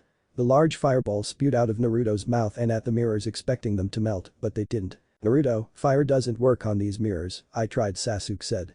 That would have been nice to know, Naruto said in an annoyed tone. Haku, tired of the boys bickering, began moving at her high speeds, throwing her senbon at the two. Sasuke and Naruto then began dodging the flying projectiles, but couldn't avoid them all due to the sheer numbers of the needles, sticking them in many places. It was a miracle that the senbon didn't hit their genitals, which I find to be very weird in the anime and the manga, until they look like human pin cushions. Naruto then made about 100 Kagebunshins, Sasuke made about 10 since his chakra was lower. The Naruto and Sasuke clones then did a rapid barrage of Kaiten. Kakaku no Justice fire style. Grand fireball jutsus, they managed to get some of them to melt due to the extreme heat, but not completely. Haku then knew that if this kept up some of her mirrors would be destroyed and destroyed all the clones and hurting Naruto and Sasuke too, but was cut on her ankle by Sasuke. How did he cut me? It's not possible, Haku thought. Then she looked at Sasuke and noticed the change in his eyes. They changed from coal black to blood red with 2 tomo in each one. Sharingan mirror we lie, Haku realized. Naruto got up and also noticed Sasuke's eyes. Sasuke, good job on activating your Sharingan, Naruto said with a grin. Sasuke looked into one of the mirrors and saw his reflection. Naruto was right, he finally unlocked his Dojutsu eye technique. Haku then knew she couldn't let this fight drag on any longer and then went to attack the boys. Naruto got cut, but Sasuke managed to block most of them. Haku then noticed Naruto struggling on the ground and then went towards Naruto to kill him. Sasuke saw this and rushed in to block Naruto. Naruto saw Haku rushing at him for the killing blow. Naruto then closed his eyes waiting for the pain, but it never came. Naruto opened his eyes and saw Sasuke standing in front of him and Haku flying backwards towards the mirrors. Sasuke, you did it. Naruto yelled, but his happiness was short-lived as the body of the great Uchiha Sasuke fell. Naruto gasped and caught the Uchiha prodigy. Why, Sasuke, why did you take that blow for me? Naruto said with tears in his eyes. He and Sasuke had grown rather close over the past 2 months and a week. They had been on a team, like best friends. I don't know, my body just moved on its own, Sasuke said while coughing. Look Naruto, even though I envied you because you got trained by yourself and got to learn all those amazing jutsus, I always saw you as my best friend. Sasuke then became still. Naruto cried as he saw his best friend die before his eyes. He was a great shinobi, Haku said with remorse. Naruto's body shivered as he cried, but in Naruto's mindscape Kyuubi saw everything and then gave Naruto some of his chakra, enough to heal him and give him the power to gain revenge. That Haku bastard will die today. Kyuubi yelled and let out a roar as he gave Naruto his Yokai demon chakra. Haku gasped as she saw Naruto's body start to be surrounded by red chakra, and it also gave of a bloodlust greater than even Zabuza. The chakra then manifested into the head of a fox. The fox let out a howl before entering Naruto. Naruto's nails became claws, his whisker marks became darker, and then Naruto turned around looking at Haku with a blood-red eyes, the eyes of the Kyuubi no Yoko. Outside the mirrors, Kakashi had just been slashed across his chest protecting Sakura from Zabuza, but then he and the others felt a feeling of bloodlust and major killing intent wash over them, making even Zabuza and Kakashi shiver. What is this feeling? Sakura thought, her legs giving out from fear. Tezuno also lost feeling in his legs and sat down hard on his ass. Kakashi knew what this feeling was, it was the killing intent of the Kyuubi. This chakra, it can't be Kakashi because it's too much for even him, but it fills me with dread, Zabuza said to himself. Whatever happened in there, it triggered the Kyuubi's chakra to leak out, but I sense that the seal is still holding. We are safe, Kakashi thought, and then took out a scroll, wiped the blood on his wound onto the paper, and then rolled it back up. Look Zabuza, we're both busy men, so I'm going to end this quickly, Kakashi said into the mist. How, Kakashi, you can't even see me? Zabuza said with a chuckle. Kakashi then did a few hand signs and called out the name of his jutsu. Oten. Fanged Vengeance Jutsu, I don't know the Japanese name for it, Kakashi said. He slammed the scroll onto the ground, and then a large number of dog summons sprang up from the earth, each one wearing a leaf headband like a collar, and latched themselves onto Zabuza who couldn't move from the pain. When your eyes and ears have failed you always follow your nose, Kakashi said in a confident tone. Back in the ice prison, Naruto's wounds were healing before Haku's eyes, who was right now scared out of her pants or kimono thing. I don't care. Naruto then rushed forward with amazing speed on all fours. Luckily Haku had some speed too, and if it weren't for that she would have been dead. Naruto then stopped and looked around for Haku sniffing the air like an animal. Haku then flung a barrage of senbon at him, hitting him all over his back. Naruto then roared and let out a burst of chakra, expelling the senbon from his body, forcing some of the mirrors to crack from the force of the chakra as well. Haku then flung some more senbon at Naruto's face. Naruto saw Haku and then ran towards her and roared, sending a chakra pulse deflecting the senbon. He stopped them without even touching them, she thought. She then appeared in a mirror of Naruto's unprotected back clutching some senbon in her hand. This is the end, she said, and dropped down on Naruto, but Naruto heard her and then jumped to the side while tumbling, shifted his body and landed on his feet using his claws to scrape against the ground to stop himself. Naruto's blood-red eyes then stared at Haku with the instinct to kill her. Haku then rushed to the mirror behind Naruto, big mistake. Naruto, using his enhanced strength, speed and reflexes due to the Kyuubi, managed to grab Haku's wrist, stopping her movement. Impossible, he caught me, Haku said. Naruto roared, crushing Haku's wrist and giving off chakra in waves. Naruto then channeled most of the Kyuubi's chakra into his right fist and then POW. Naruto punched Haku in the face, hard, really hard, and sent her crashing through a mirror and flying a few feet before landing on gracefully. Since her focus was broken, demonic ice mirrors were destroyed and were falling to the ground. Naruto then stood there in a menacing way. Haku got up and her mask fell off, revealing a pale face and brown eyes staring at Naruto. Zabuza-sama, I have failed you and Naruto, I hope you accomplish your dream, Haku whispered to the wind. Naruto, still with the fox's chakra in his system, rushed at a goddamn fast speed, his right fist ready to end the fight, but stopped when he saw Haku's face. The Kyuubi's chakra then immediately left his system, and Haku looked at the shorter boy with surprise. Haku-san, Naruto said, his fist still poised to punch Haku's face. Naruto-kun, why have you not killed me as I have killed one of the people you hold precious to you, she said, looking at Sasuke's still body. Naruto turned and also saw Sasuke's body. Naruto then took out a kunai and was about to kill Haku when she stopped him. "Omen, sorry Naruto-kun, but I can't die now," Haku said and disappeared in swirl of vapor. With Kakashi and Zabuza. "Zabuza, you are a loose cannon and now you will die today," Kakashi said, holding a ball of chakra and lightning in his palm. Kakashi then rushed at the pin Zabuza, he's still bound by the dogs. "Bakiri lightning blade," Kakashi yelled. He then rushed forward, his lightning-covered fist aimed at Zabuza's heart, but he didn't notice the ice mirror forming behind Zabuza. The hand is thrust, blood flies, someone dies. Kakashi looks and finds that Haku is struck in her heart with a Rikiri, blood splattered all over her body and Kakashi's and Zabuza's face. "Zzzabuza Sama," Haku stuttered and then died with an arm through her chest. "Haku, Nuo, why Haku, why?" Zabuza screamed.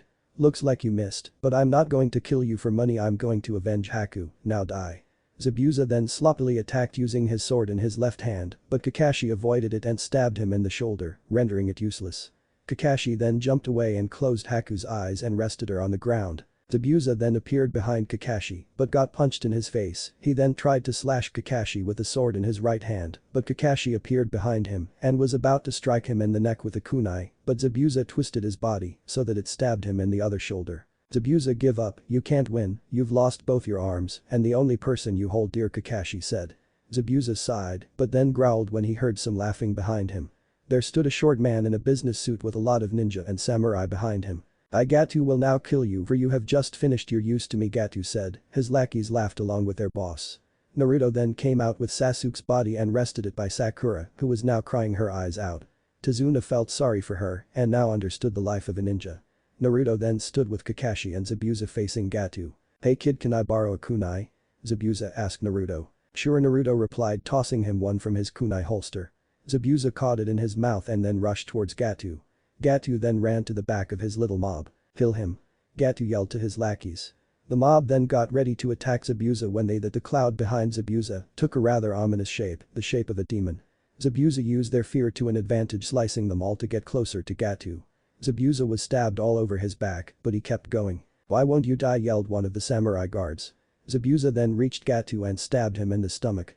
Gatu gasped in pain and surprise. You're going to hell with me, Gatu, Zabuza said menacingly and then removed the kunai from Gatu's stomach, blood spewing out like water from a fountain. Zabuza then leaned back and then using his lone kunai in the mouth cut off Gatu's ugly little head, sending it flying like a comet with a tail of blood. The mob of samurai and ex-ninja then yelled in surprise when the head of their boss rolled to their feet. Zabuza then fell to the ground exhausted from pain and blood loss. You guys killed our meal ticket well and now we are just going to have to raid the village on, of the ex-nin said. He and the others then let out a battle cry and charged, but were halted when an arrow stopped their march. They looked and saw the villagers carrying spears, pans, pieces of wood and knives, wearing pots on their heads, and leading them was little Inari, with a steel bowl on his head holding a crossbow. The hero always appears at the last minute, isn't that right, Naruto Nai-san? Inari said with a grin. Naruto looked at the people and then nodded with a laugh. You'll never get into the village, you'll die before that happens, Inari said in a menacing voice. The villagers waved their weapons in the air to support Inari's statement. Naruto and Kakashi then made some Kagebunshins, and the ex-nins and samurais all jumped off the bridge and swam away, some drowning from not being able to swim. The villagers cheered and they all walked back to their homes with happy expressions on their faces. Sasuke then woke up and Sakura told him the whole story and then Tazuna and the team went home to rest. 3 weeks later, Tazuna, Inari and all the villagers were there to say goodbye to Naruto and his team. Inari, no need to cry, I'll come back and visit when I become Hokage, Naruto promised. I'm not gonna cry, it's alright for you to cry, Naruto Nai-san, Inari retorted.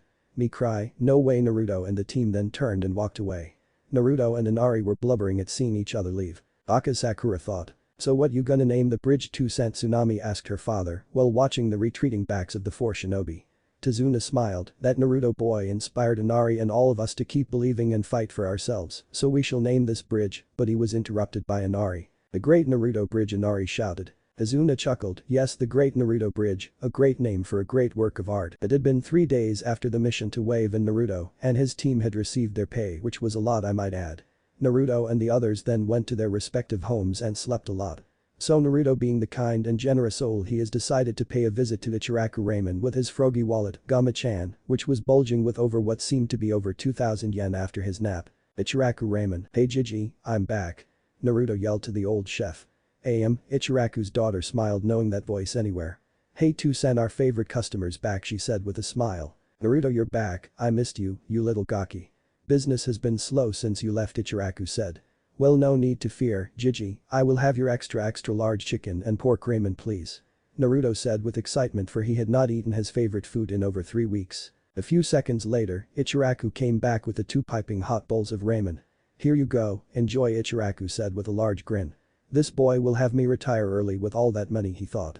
Naruto then continued inhaling high ramen until he was full, which consisted of a neatly stacked tower of about 31 bowls. Ah, that was good, Naruto said, patting his stomach in satisfaction. See you later, old man, gotta go meet with the team, Naruto said with a wave. Come back anytime, Ichiraku said with a large grin. I so much like his father, he even has his appetite for ramen, the old ramen chef said. Training Ground 7. Hey Sasuke team, Sakura-chan, and how are you this fine morning? Naruto asked with his cherry attitude. Hey Naruto-kun, I'm good you? Sakura replied, also in a good mood. Sasuke looked up from staring at the koi fish in the nearby river. Hey dope, I'm good and you seem happier than usual Sasuke said with a grin. I'm fine Sakura-chan and Sasuke I'm just happy because we just beat an A-ranked mission. I learned some new jutsu which I would be happy to teach you team, so don't fret your little ass off, and I just had a whole lot of ramen. Naruto said, yelling the last part. Sasuke smiled, but scowled at the ass comment.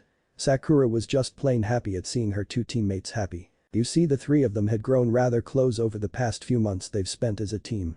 Sasuke started opening up more, thus he began smiling and laughing a lot more. Sakura was taking her training more seriously, and with some help from Naruto and Sasuke had become stronger, and Naruto was well, Naruto. They were like Naruto's little family, seeing Sasuke and Sakura as a brother and sister to him. He had been going on dates with Hinata, and they had become rather close as well. Hinata had become stronger from her confidence boost she got from hanging out with him, and finally got respected by her father and the clan. And Naruto had finally decided that his feelings for her had changed to something more than a friend, and would tell her later this evening. But that happiness ended with Sakura's harmless little question. Naruto-kun, about the Kyuubi thing you were talking about with Kakashi-sensei, what is it? Naruto's smile dropped and it became serious. Poof. Kakashi came into existence fro his cloud of smoke. Yo he said with his eye in an upside down U indicating he was smiling. Kakashi then noticed the tension between them. Hey come on guys what's going on? He asked I thought you guys worked everything out. We have sensei it's just I was about to tell them about my tenant now Naruto replied in a monotone. Ooh Kakashi said as realization hit him. Well carry on Kakashi said taking out his orange book. Naruto sighed and told Sasuke and Sakura to sit with him by the tall tree they used during their tree climbing exercises. Okay guys, do you the tale of how the Kyuubi was killed by the fourth Hokage? Naruto asked them. They both nodded. Well that story they told you was lie to cover up the truth about what really happened. Naruto said. What do you mean dope? Sasuke asked confused. Yeah, Sasuke-kun and I don't understand Sakura added. Well you see you can't kill a demon, but you can seal it. The fourth used a very advanced sealing jutsu, which sealed the Kyuubi's soul into a young baby who just had his umbilical cord cut. This was done with the cost of the fourth's life, and that baby was me Naruto finally finished. Sasuke and Sakura were shell-shocked, their eyes were wide as plates and were slack-jawed. I understand if you don't want to be my friends anymore, Naruto said with tears in his eyes. Kyuubi was watching this from inside Naruto's mind waiting for the two genins' response. Come on talk already, the kid's getting more and more miserable, Kyuubi thought. Sasuke was the first to answer, and why would we do that? Sasuke asked with a grin. Naruto looked up, his electric blue eyes full of surprise from Sasuke's question. Yeah honestly Naruto do really think we're that shallow to hate you for something that saved the entire village Sakura added. Naruto then cried tears of joy and glumped them. Arigato, Ni-chan, Nai-san Naruto sobbed. The raven-haired boy and pink-haired girl smiled softly and rubbed Naruto's back in comfort. You're welcome Nai-san they both thought. Kakashi was watching the whole thing from a distance. Well looks like things will be a lot different from now on, alright training Kakashi said. Alright guys time to train Kakashi said appearing in front of them. The three of them stopped their little hugging thingy and Naruto wiped his eyes and then got ready for today's fun activity. Bring it on sensei, we can take it, Naruto said his eyes full of determination. Alright then you all will spar with me until you can beat me again, an. Kakashi sad about how they beat him during their first meeting, and then Naruto will train with Kyuubi after. Well I trained Sasuke and Sakura and some ninjutsu Kakashi said. The three genin nodded and then got into fighting stances. Okay and start Kakashi said. The three genin rushed the jonin as fast as they could, but Kakashi easily dodged their rush attack, but didn't see some of Naruto's Kagebunshin come up from behind. Kakashi sensing the clones' movement turned around and caused them all to be dispelled with a few sharp blows. The scenery then started changing before the Jonin's eyes, changing from a training ground to a cherry blossom forest. Sakura's Genjutsu Kakashi thought.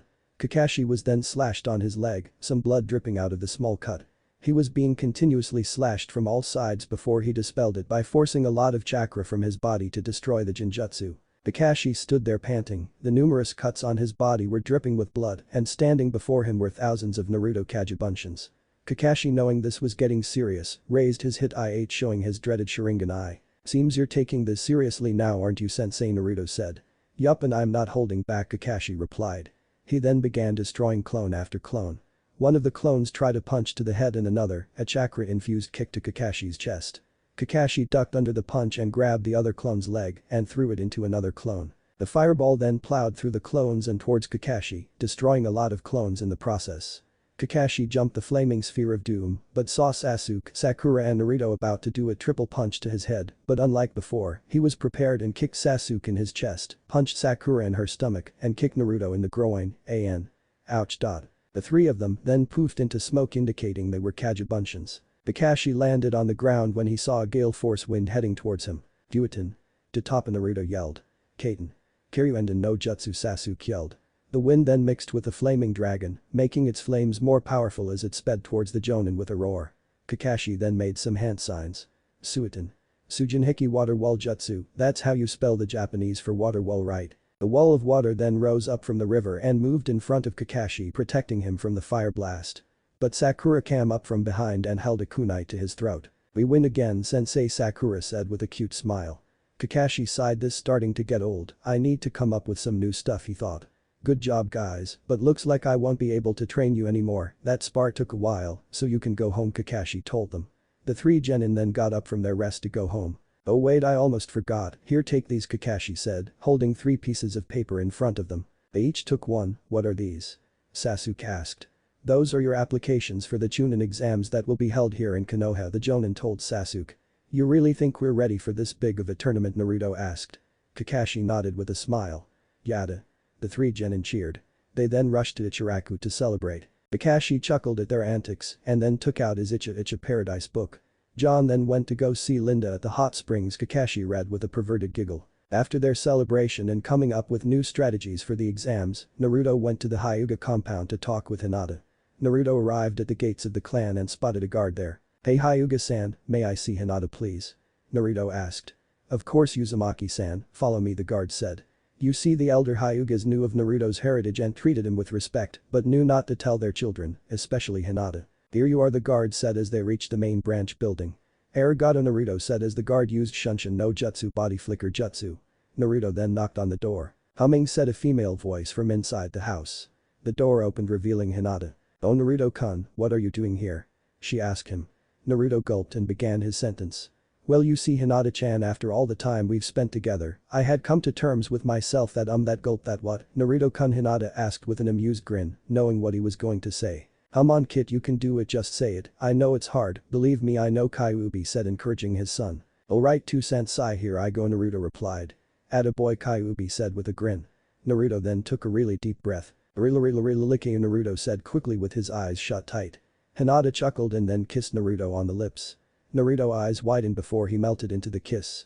Hinata then smiled before saying I do to Naruto-kun. Naruto smiled his foxy grin before leaving the Hyuga compound to his apartment, humming a little tune and walking with a little spring in his step. Hinata giggled before going back into her house, watching her Naruto-kun walking home. The next day, Team 7 was walking to the building where the Chunin exams were being held when they noticed they were being followed by a strange square rock with eye holes and perfect angles. The 3 of them sighed before turning around to face the rock. You can come out, Konohamaru, Naruto said in a bored tone. The rock then disappeared in a poof of smoke, revealing 3 small kids who were coughing from the smoke. One kid had brown hair, black eyes, and was wearing a black shirt with black pants, glasses, and had snot dripping out of his nose, and this was Yuden. Another was a girl who had her hair tied up into things, I don't know what that hairstyle is called, her hair was a golden brown, she had brown eyes and was wearing a pink t-shirt and black pants. Mogi was her name, and well, you all know Konohamaru. Hey boss, can we play ninja with you? Konohamaru asked. The boy then froze when he saw Sakura. Hey boss, is that your girlfriend? He asked, wiggling his pinky. Sakura blushed, but Naruto maintained his cool. Nah, Kono-san, she's just a friend, besides she's Sasuke's girl. Naruto finished making Sakura and Sasuke blush. It was true, since Sasuke began opening up, Sakura and Sasuke became a couple. Konohamaru nodded before asking his previous question. Sure thing, okay, all you guys have to do is try and catch that kunai in 10 seconds, he said, throwing a kunai around a nearby bend. Yada, Konohamaru yelled in excitement as he ran after the lone kunai. He raced around the corner until, wham! He ran smack into the body of a tall boy, about 1 year older than Naruto, and was wearing a full bodysuit that looked like a cat, Kankuro, and standing behind him was a blonde girl, who looked around 15, had her hair tied into 4 ponytails, and carried around a big-ass fan with her, Tamari. Hey, that hurt, Kankuro said with a sneer as he hoisted up Konohamaru by the abnormally long scarf. Tai, Konohamaru said as he winced in pain. Let the gaki go, Kankuro, we didn't come here to cause trouble, Tamari said. But Tamari, he ran into me, and it hurt, so I'm just returning the favor, Kankuro replied in a whiny voice. Hey, let him go, Naruto said as he and his team rounded the corner. They got worried when Konohamaru didn't come back for a while. Pick on somebody your own size, Sakura said, anger dripping in her tone. No, Kankuro said with a grin and squeezed harder around Konohamaru's scarf, making choke, darkness surrounding his vision as he began to black out from lack of oxygen. Naruto then threw a kunai at Kankuro, who easily dodged it but let go of Konohamaru in the process. Konohamaru got up and ran to his friends, hiding behind Naruto's leg. A poof was then heard behind Kankuro as the kunai turned out to be one of Naruto's Kagebunshin using a hinge and kicked Kankuro in his ass. Sasuke then ran forward and punched Kankuro in his face, sending him flying into a waiting Sakura, who halted his movement with a swift kick to the place where the sun doesn't shine. Poor Kankuro. Kankuro then got up slowly, clutching his genitals in pain. He then reached to his back where a large bundle hung. No, Kankuro, don't reveal Karasu yet, Temari said with panic in her voice. Kankuro was about to shout back, but he then heard a voice which froze his movements from fear. Kankuro, stop it, the voice from a nearby tree said.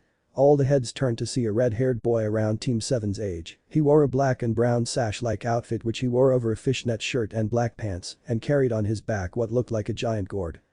They started it, Kankuro tried to explain, but was cut off. Shut up or I'll kill you, you're a disgrace to Tsunagakure, Gaara said. Kankuro immediately closed his mouth. Team 7 was feeling a bit off because of the killer intent he always spoke with in each sentence. Gaara then looked up at Team 7. They managed to trick Kankuro and kick him in the balls. They must be really good, I like their style, Gaara thought. He then shined in front of Kankuro in a whirl of wind and sand. Omen for the unnecessary fight, I'm Subaku no Gaara, what are your names? Gaara said he introduced himself. Uzumaki Naruto, Uchiha Sasuke, Naruto Sakura. Gaara nodded, I look forward to facing you three in the Chunin exams, especially you Uzumaki Naruto, there's something about you that will make our battle worthwhile, Gaara said in his monotone, and with that he and his siblings left. Konohamaru then took this as his sign to leave and sped away to find his friends. The three genin just stood, with their eyes fixated on the spot where Gaara stood. Hey kid. Kyuubi said out of the blue. What to-san? Naruto asked. That Gaara boy, he's the Ichibi, Shukaku's Jinchuriki. Shukaku has the most bloodlust out of all 9 of us, but I'm still stronger, so no need to fret. Kyuubi said. Are you sure to-san? Naruto asked, thinking Kyuubi was kidding. As sure as I have 9 tails, Kyuubi replied. Naruto gulped at this, another Jinchuriki in the exams meant this exam was about to be even more dangerous than already is. Hey guys, Kyuubi to-san says how Gaara is a Jinchuriki like me, Naruto said turning to his teammates. What are you sure, Naruto? Sasuke and Sakura said in unison. Naruto nodded and grimaced along with his teammates. Which one? Sakura asked. The Ichibi, Shukaku. Kyuubi says how he had the most amount of bloodlust out of all 9 Biju, Naruto replied as he grimaced along with his friends. Well, we have to avoid their team at all cost before the finals, alright, Naruto said. Sasuke and Sakura nodded and then together they left towards the Chunin exams building. Chunin exam building. Naruto, Sasuke and Sakura walked upstairs to the second, where a whole crowd of people were gathering outside a room with a sign on it, saying Chunin examination room. Then a boy wearing a green leotard, had a bowl haircut, and extremely bushy eyebrows had gotten kicked in his face by one of the kids guarding the door. If you guys can't beat us, you've got no chance at becoming Chunin, one of them said. Hey guys, this is only the second floor, we should go on ahead, it would lessen the competition a bit, Naruto whispered to his teammates. They both nodded and followed Naruto to the stairs leading to the 3rd floor, but apparently the leotard wearing guy was following them, leaving his teammates, a Hyuga who had a really long ponytail, wearing a white shirt and black shorts, and a girl wearing a Chinese-style shirt and black pants. Some big room leading to 3rd floor stairs. Hey Uchiha, a voice called from a nearby balcony. Team 7 looked up towards the balcony and saw the bushy-browed green leotard wearing boy who looked around 1 year older than them. The boy then jumped down glaring at the team before spying Sakura. A smile then cropped out on his face and he winked at her. A little heart then all of a sudden flew out of his eye, like in the anime, Sakura screamed in fear and hid behind Sasuke to avoid it. Sasuke-kun, that bushy-browed freak has a crush on me, she whispered to him. Sasuke then glared at the boy, no one makes a move on his girlfriend, no one. I am Rock Lee, and I would like to fight you to test my flaming powers of youth over your genius, and if I win I get to take Sakura on a date, Lee said. Naruto then walked up and whispered something in Sasuke's ear. Sasuke looked surprised for a while before nodding. Sorry bushy brows, but maybe next time during the exams, and also Sakura's my girl, alright, Sasuke said, and then turned to go to the exam room. Lee then sat down and sobbed rivers before compassing himself and went back to his teammates. Chunin examination doors. Naruto, Sasuke and Sakura then arrived at the doors to the examination room and then saw their silver-haired sensei. Hey guys, Kakashi said looking up from his little orange book. Kakashi-sensei, what are you doing here? The three genin asked the jonin. Kakashi chuckled. I'm here to see my star students off before they become chunin, that's what. Kakashi said with a grin. Naruto grinned, well we will become chunin, and we will totally kick some ass right guys, Naruto said turning to his teammates. Of course Baka, what else do you expect from the first team ever passed by Kakashi of the Sharingan, Sakura said smiling. Sasuke just grinned and gave a thumbs up. Well good luck guys, not that you need it, Kakashi said before poofing away. Sakura and Sasuke then each opened a door with Naruto walking through it. The three of them walked in to see a large group of genin glaring at them upon their entering. What was all they could mutter. There were genin from many various villages, Amegakure, Kusagakure, Tsuchigakure, etc. Sasuke-kun. An annoying shrilly voice yelled. Yamanaka Ino then latched onto Sasuke's neck and winked at him. I've been waiting in excitement for you, she whispered seductively. Sakura and Sasuke glared at the annoying platinum blonde girl. Ino pig, let your stupid hooves off of my Sasuke-kun, Sakura said with a lot of killer intent. Sasuke had managed to escape and then kissed Sakura. Sasuke then stopped looking at a shocked Ino. See Ino, Sakura-chan and I are a couple so leave us alone, he said with a smirk. Ino growled and then started to lunge at Sakura before she was interrupted by Naruto. Yeah Ino, leave my teammate alone, now Naruto added. Ino glared at Sasuke but gasped when she saw Naruto. Naruto, is that you? She asked. Naruto was dressed in a dark blue short-sleeved t-shirt with a kanji for fox on it which he wore over his vest, it also showed off his muscles. He also wore a pair of black long pants, like in Shippuden, with his black ninja sandals. In the flesh, he said with a grin. Hey Ino, could you keep it down, it's really troublesome when you yell, a lazy voice said. There stood Nara Shikamaru with his trademark hands in his pockets with Akimichi Chouji, who was eating away at a bag of chips. If it isn't the Baka duo, Sakura said with a smirk. Would you please stop calling us that? Shikamaru asked with annoyance. Nope, she replied. Shikamaru sighed before walking over to the window to look at the clouds. Hey Sasuke, a loud and brash voice yelled from the other side of the room. Inyazuka Kiba, Abiram Shino and Hyuga Hinata, Team 7 turned to face Team 8 as the former walked over to the latter. Hey Hinata-chan, Naruto said with a smile as he walked over to Hinata and then gave her a kiss on the cheek. Hinata giggled at his show of affection. Good to see you too, Naruto-kun, Hinata said. Kiba, Ino, Shikamaru, who took a break from watching clouds, Ino, Chouji, Sasuke and Sakura had their jaws touching the floor, if they could that is, while Shino just had his eyebrows raised. Naruto and Hinata looked at them with a chuckle. Oh right, guys, I forgot to tell you, me and Hinata are together, and so are Sasuke and Sakura, Naruto said. Their jaws dropped lower than before, except for Sasuke and Sakura who blushing, turning into human tomatoes. Hey, rookies, put a lid on it, some people would kill you for being loud if this wasn't just the waiting room, a young man said. The Rookie 9, as they have been dubbed, looked to see a young man with silver hair and a ponytail, glasses and wearing a purple and gray top with black pants. And who are you, to tell us what to do? Kiba asked in a cocky tone. I'm Yakushi Kabuto, and I'm someone who failed the exams over 5 times, Kabuto said. Naruto and the others were shocked, were the Chunin exams that hard? Since you're regular, can you tell us about this exam? Naruto asked. Everyone, except Hinata, Sakura, Sasuke and Shikamaru, looked at him weird since the other 4 knew about Naruto's hidden intelligence. Yes sure, Kabuto said. He then took out a pack of cards from his pocket and took one out of the pile. What are those? Ino asked. These are information cards that are specifically designed and made by yours truly to store any information that I have gathered and then relay it to my allies by just shoving chakra into the card, Kabuto replied. How? This time asked by Hinata, her head resting on Naruto's shoulder. Like so, Kabuto said, shoving some of his chakra into the card.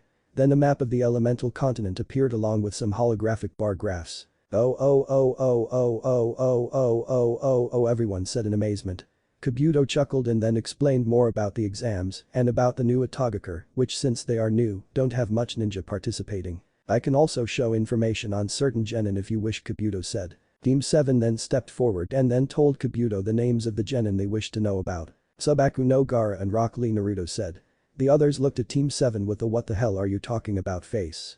The 4 genin ignored their stares and then focused on the 2 cards Kabuto just pulled from the deck. Let's see Rock Lee, he's a genin from Konoha just like most of the genin here, but he's 1 year older than you, he has practically no stats in Genjutsu and Ninjutsu, but his Taijutsu skills are through the roof, his teammates are Hyuga Neji. Hinata frowned when she heard her cousin's name, but regained her composure, and Tenten and his sensei is Mido Guy, the best Taijutsu user in Konohagakure. He has done 69 D rank missions and 13 C rank.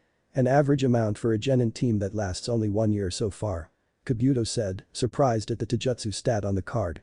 This Lee kid must be really strong if he had Taijutsu skills like that and that he was trained by the best Taijutsu user in the country. Next is Subaku no Gara Kabuto said lifting up another card.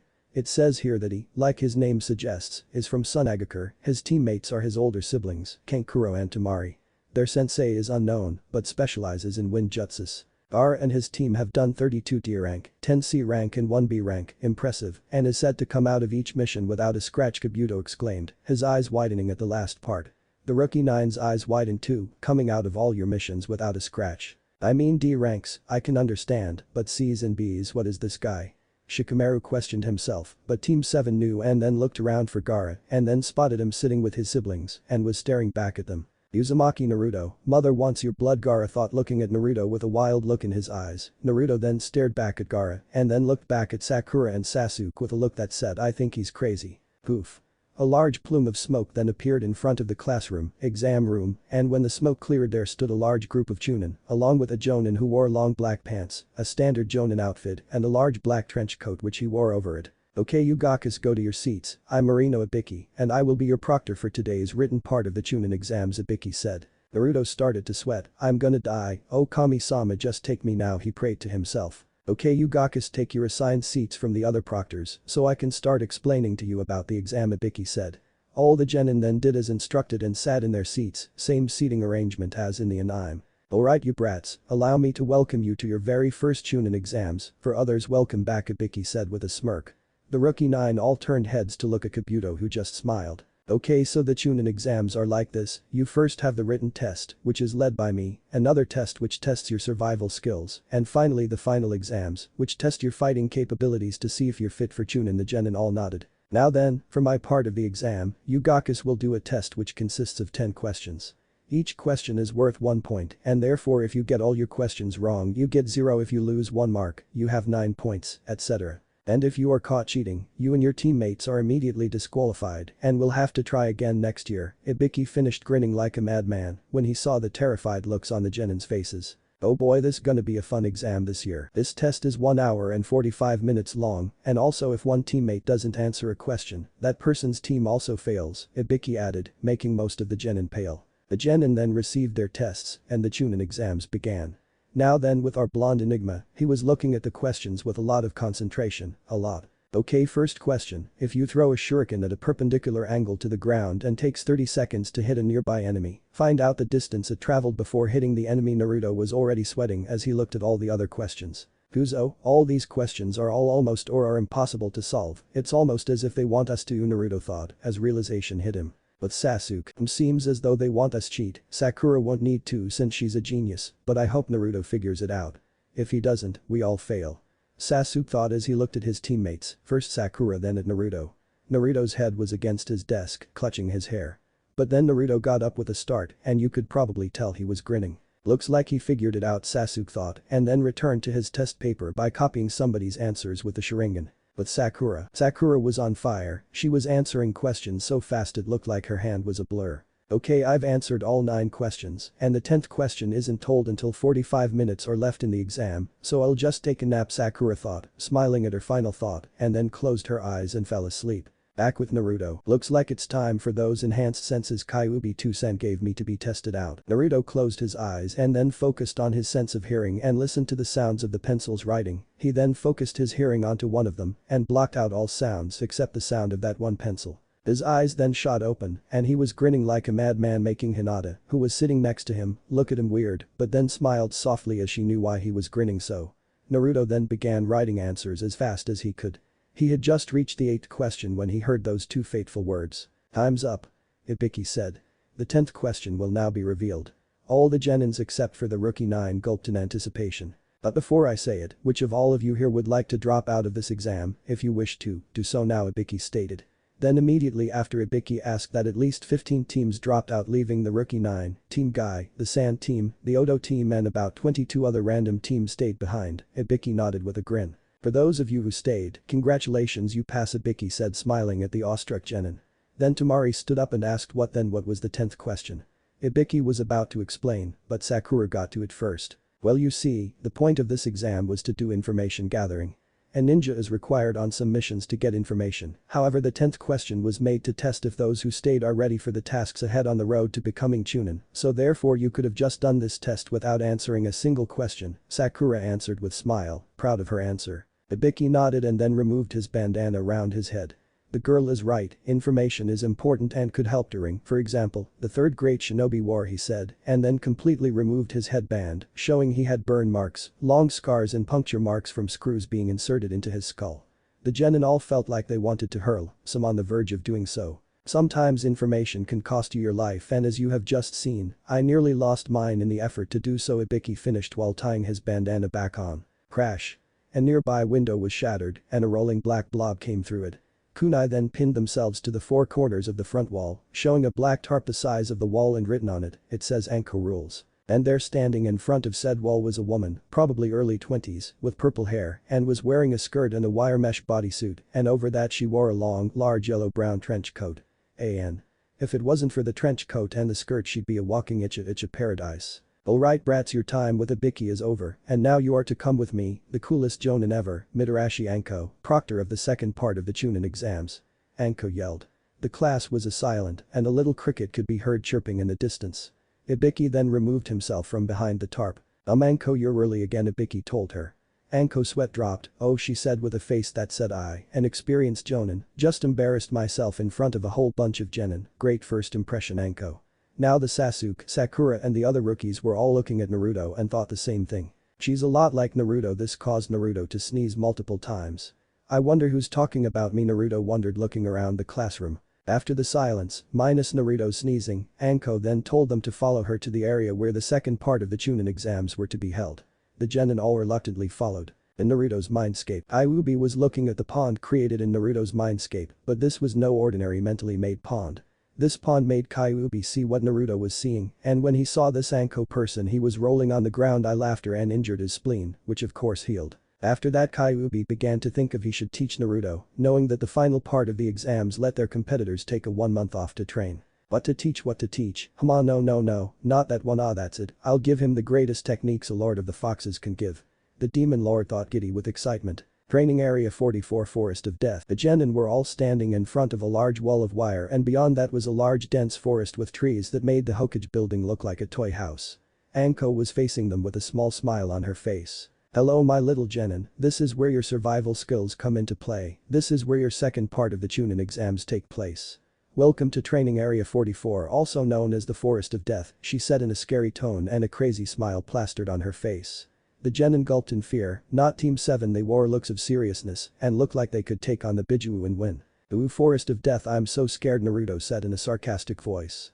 That's the biggest load of shit I've heard yet Anko glared at Naruto and then flung a kunai intended to give him a cut on the cheek but Naruto expected it and tilted his head to the side but then Anko appeared in front of him and sent a fast kick to his head but Naruto grabbed it and then Sasuke and Sakura instantly appeared with their kunai held against Anko's throat.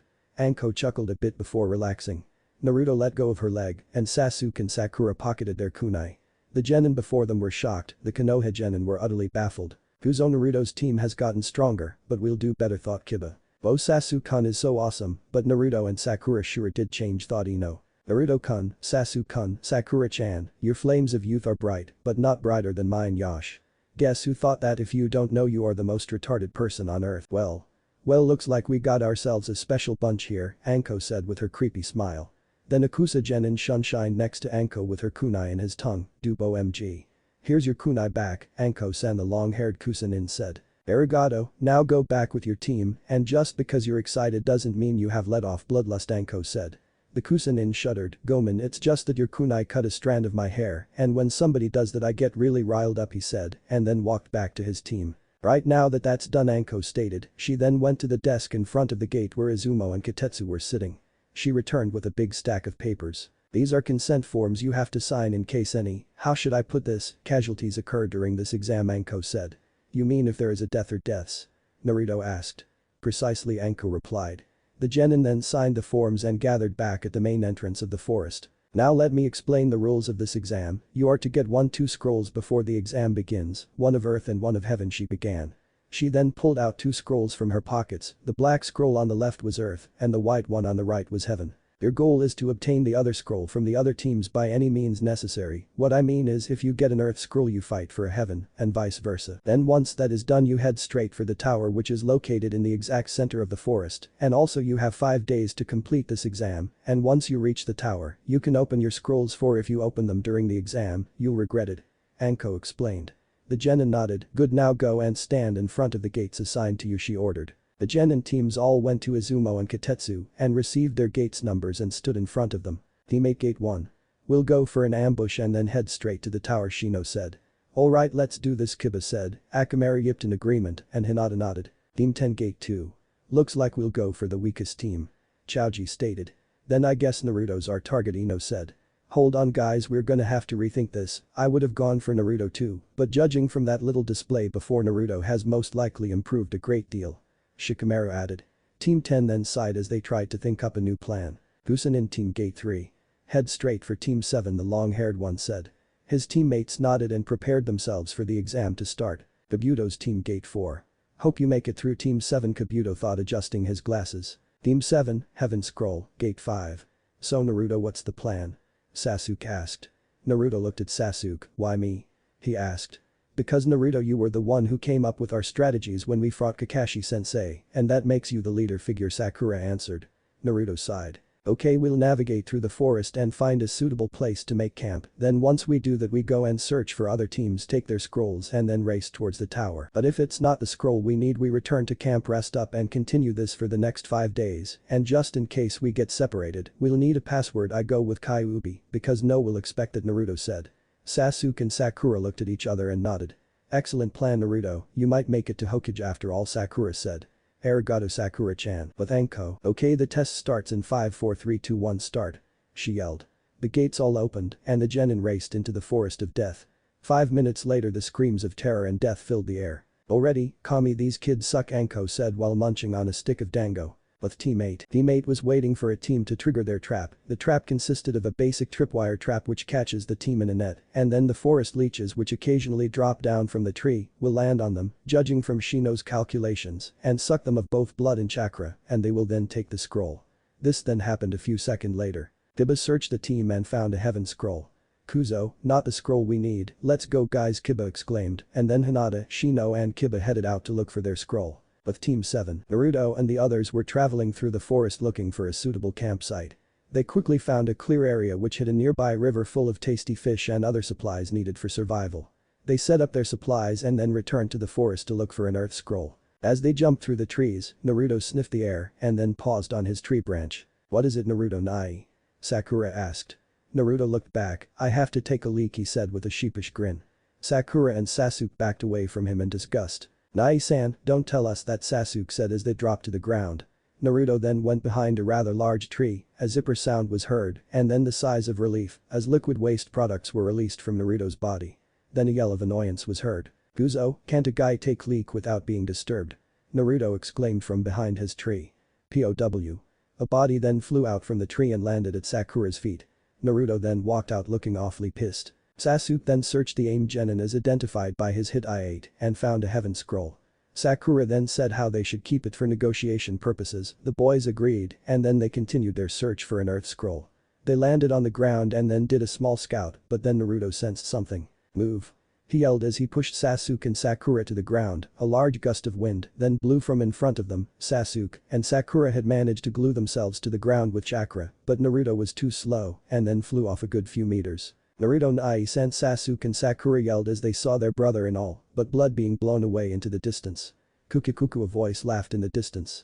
The couple then looked in front and saw the Kusanin team in front of them. Go and see if the blonde one is still alive. If he is, kill him, the long-haired one said. He wore a kanji on his outfit for death. His teammates, one which had on a mask which looked like a skull and wore a kanji for punishment, and a fat one who wore the kanji for pain, nodded and then sped off in the direction Naruto blew away. Hello Sasuke-kun, I've always wanted to meet you, Kusanin said. Sasuke looked with disgust at the man. Are you a pedophile? Ah, pedophilic emo, Sasuke screamed. Sakura gasped in horror and then said anything a normal girl would say. You. I am not, so shut up, the Kusanin said, releasing killer intent. This caused Sasuke and Sakura to freeze in their spots in fear. This killer intent is so intense, can't move, Sakura thought. Sasuke then struggled to move, but his body won't respond. The Kusanin then took out 2 kunai from his pocket and chuckled. "Ukikuku, now die," he said and flung the kunai at the 2 of them.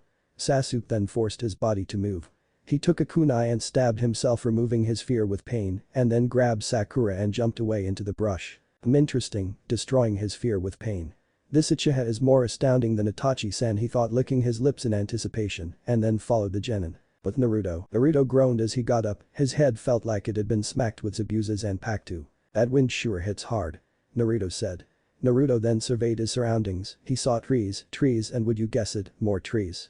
Naruto sighed, but then he heard some bushes rustle nearby. He turned around, his kunai gripped in his hand in case it was an enemy. Naruto relaxed a bit when he saw a little rabbit hop out of the bushes, but then instantaneously went back on guard when a kunai whizzed past his ear and killed the poor rabbit. Naruto looked at where the kunai came from and saw that one long-haired Kusanin's teammates, Pain and Punishment, AN.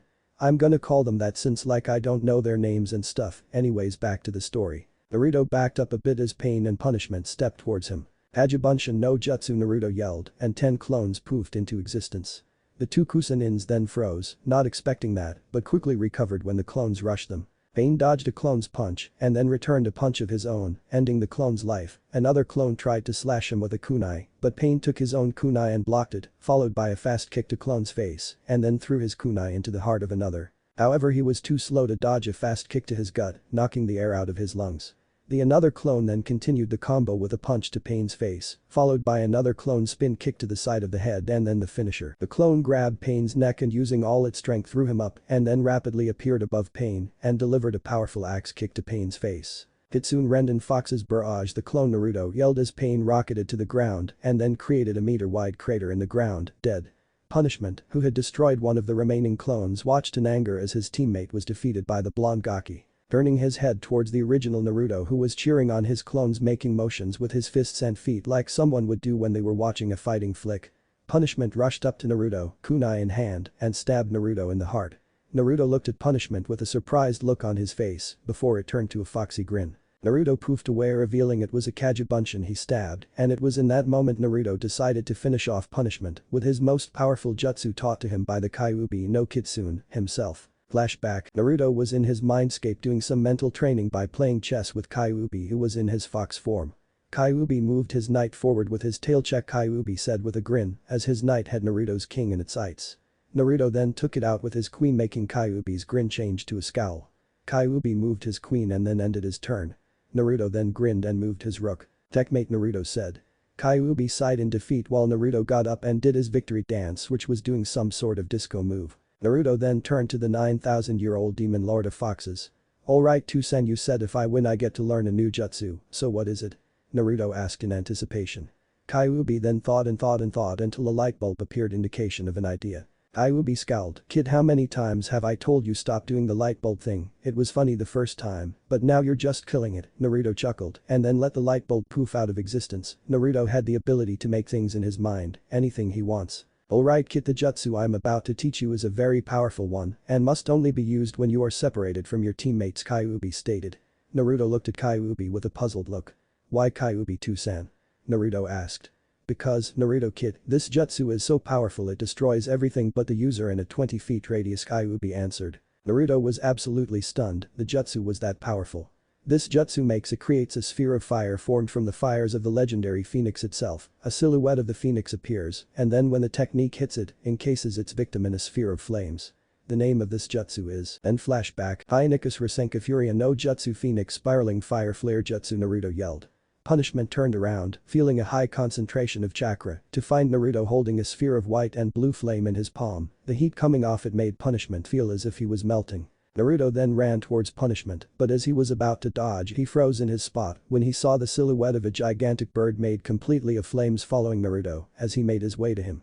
Naruto then thrust the sphere forward into Punishment's stomach, the phoenix, then let out a loud screech, like that of a hawk. The sphere in Naruto's hand then expanded, engulfed the both of them in a spinning sphere of fire, and then an explosion, which like Kyuubi said, destroyed everything except Naruto in a 20 feet radius.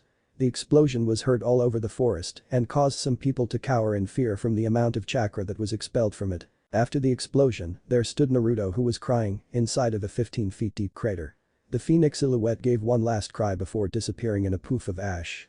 Naruto then looked at his hands and then his whole body, as if he didn't know who he himself was, he had just killed. It's alright kid, it's part of every ninja's life to kill.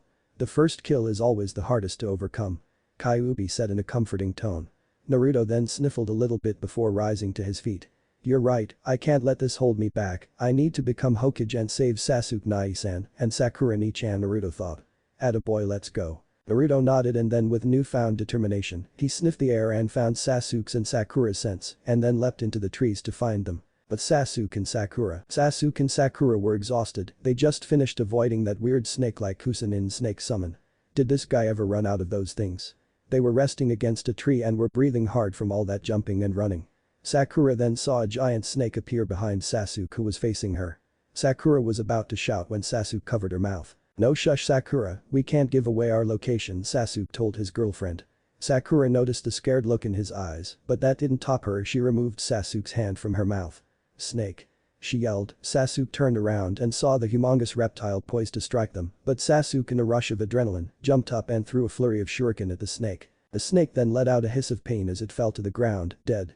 Sasuke let out a breath of relief, but then looked up in surprise when he heard a squishing sound. The Kusanin emerged from the head of the snake's carcass. The prey must never let down their guard when they are still hunted by the predator, Kukuku, he said as he stepped down onto the thick tree branch where Sasuke and Sakura rested. Sasuke then grabbed Sakura and jumped up to a higher branch. Sasuke watched in horror as the Kusanin did something much unexpected. His body seemed to compress together as he slithered, that's right slithered, up the trunk of the tree, fangs bared to bite. Sasuke froze in fear, we're gonna die, oh Kami-sama helps us please, Sasuke mentally screamed. The Kusanin's movements were halted when a flurry of kunai and shuriken appeared in front of him. The three people turned their heads to see the and only Uzumaki Naruto standing on a branch with a confident grin on his face. Naruto Nai-san. Sasuke and Sakura yelled. Naruto then jumped down to Sasuke's branch. Omanasai, guys, I was held up by this guy's goons, so are you guys alright? Naruto asked. Yes, Sakura replied, but as you can see this pedophilic snake freak has been chasing us and we lost one of our heaven scrolls. Naruto glared at him, but then heard Kyuubi roar loudly within his mind. Naruto had never heard such a feeling of anger from Kyuubi before unless you guys take a rest, I'll fight him now, Naruto said. Dusan, is this him? Naruto asked. Yes it is kid, so just do me a favor and kick this Bakairo's ass and tell him no one messes with the son of the Kyuubi. You got it, Naruto replied. Okay Orochimaru, time for you to go down, Naruto said. Sasuke, Sakura and the Kusanin looked at Naruto surprised. Naruto, how do you know who this is? Sasuke asked. This is the guy that forced Kyuubi to attack the village, the Nukenin, former Konoha Sannin, who has the ability to summon snakes and also has the attributes of a snake, Naruto answered. Sasuke and Sakura then joined in the glaring with Naruto as they stared down the Kusanin. Fukikuku, very good Naruto-kun, I see your tenant still remembers me, Orochimaru said while clapping for them in a mocking way. Naruto growled, his eyes flashing from red to blue and back repeatedly, before finally settling for the red-slitted eyes of Kyuubi. Orochimaru, you will pay for your insolence, and now you shall face my wrath for injuring my family and forcing my father to attack Konoha, now face the wrath of the son of Kyuubi Ruor. Naruto yelled in anger. Naruto then blurred away and appeared in front of Orochimaru and punched him hard in the face, sending him flying. The Hibi-Sannin crashed into a tree but quickly recovered, blocking a punch from Naruto which was intended to hit his stomach. Naruto grinned, showing his sharp teeth in amusement before poofing away. Kagebunshin no jutsu. The Hibi-Sannin thought and was hit in the back of his head from a swift kick courteous of our blonde-haired hero. Sasuke and Sakura watched in amazement as Naruto kept landing punch after punch, kick after kick on Orochimaru, not letting up for a second. I never knew Naruto Nai-san could be this strong, Sakura thought, her head flashing back and forth, trying to keep track of his movements. Naruto, I know the Kyuubi is the one who is allowing you to have the strength to fight this guy, but why am I so jealous? Sasuke thought with gritted teeth. Naruto was about to do the fishing move of a Kitsune Renden, but was halted when Orochimaru grabbed Naruto with his tongue by the neck. Naruto growled in anger, the Yaokai flowing from him like a river. Fukikuku, Gomen Naruto-kun, but no more Yaokai from your Tusan, hahaha. Orochimaru said with an evil laugh. He then raised up Naruto Black Fox t-shirt, showing the seal as bright as day.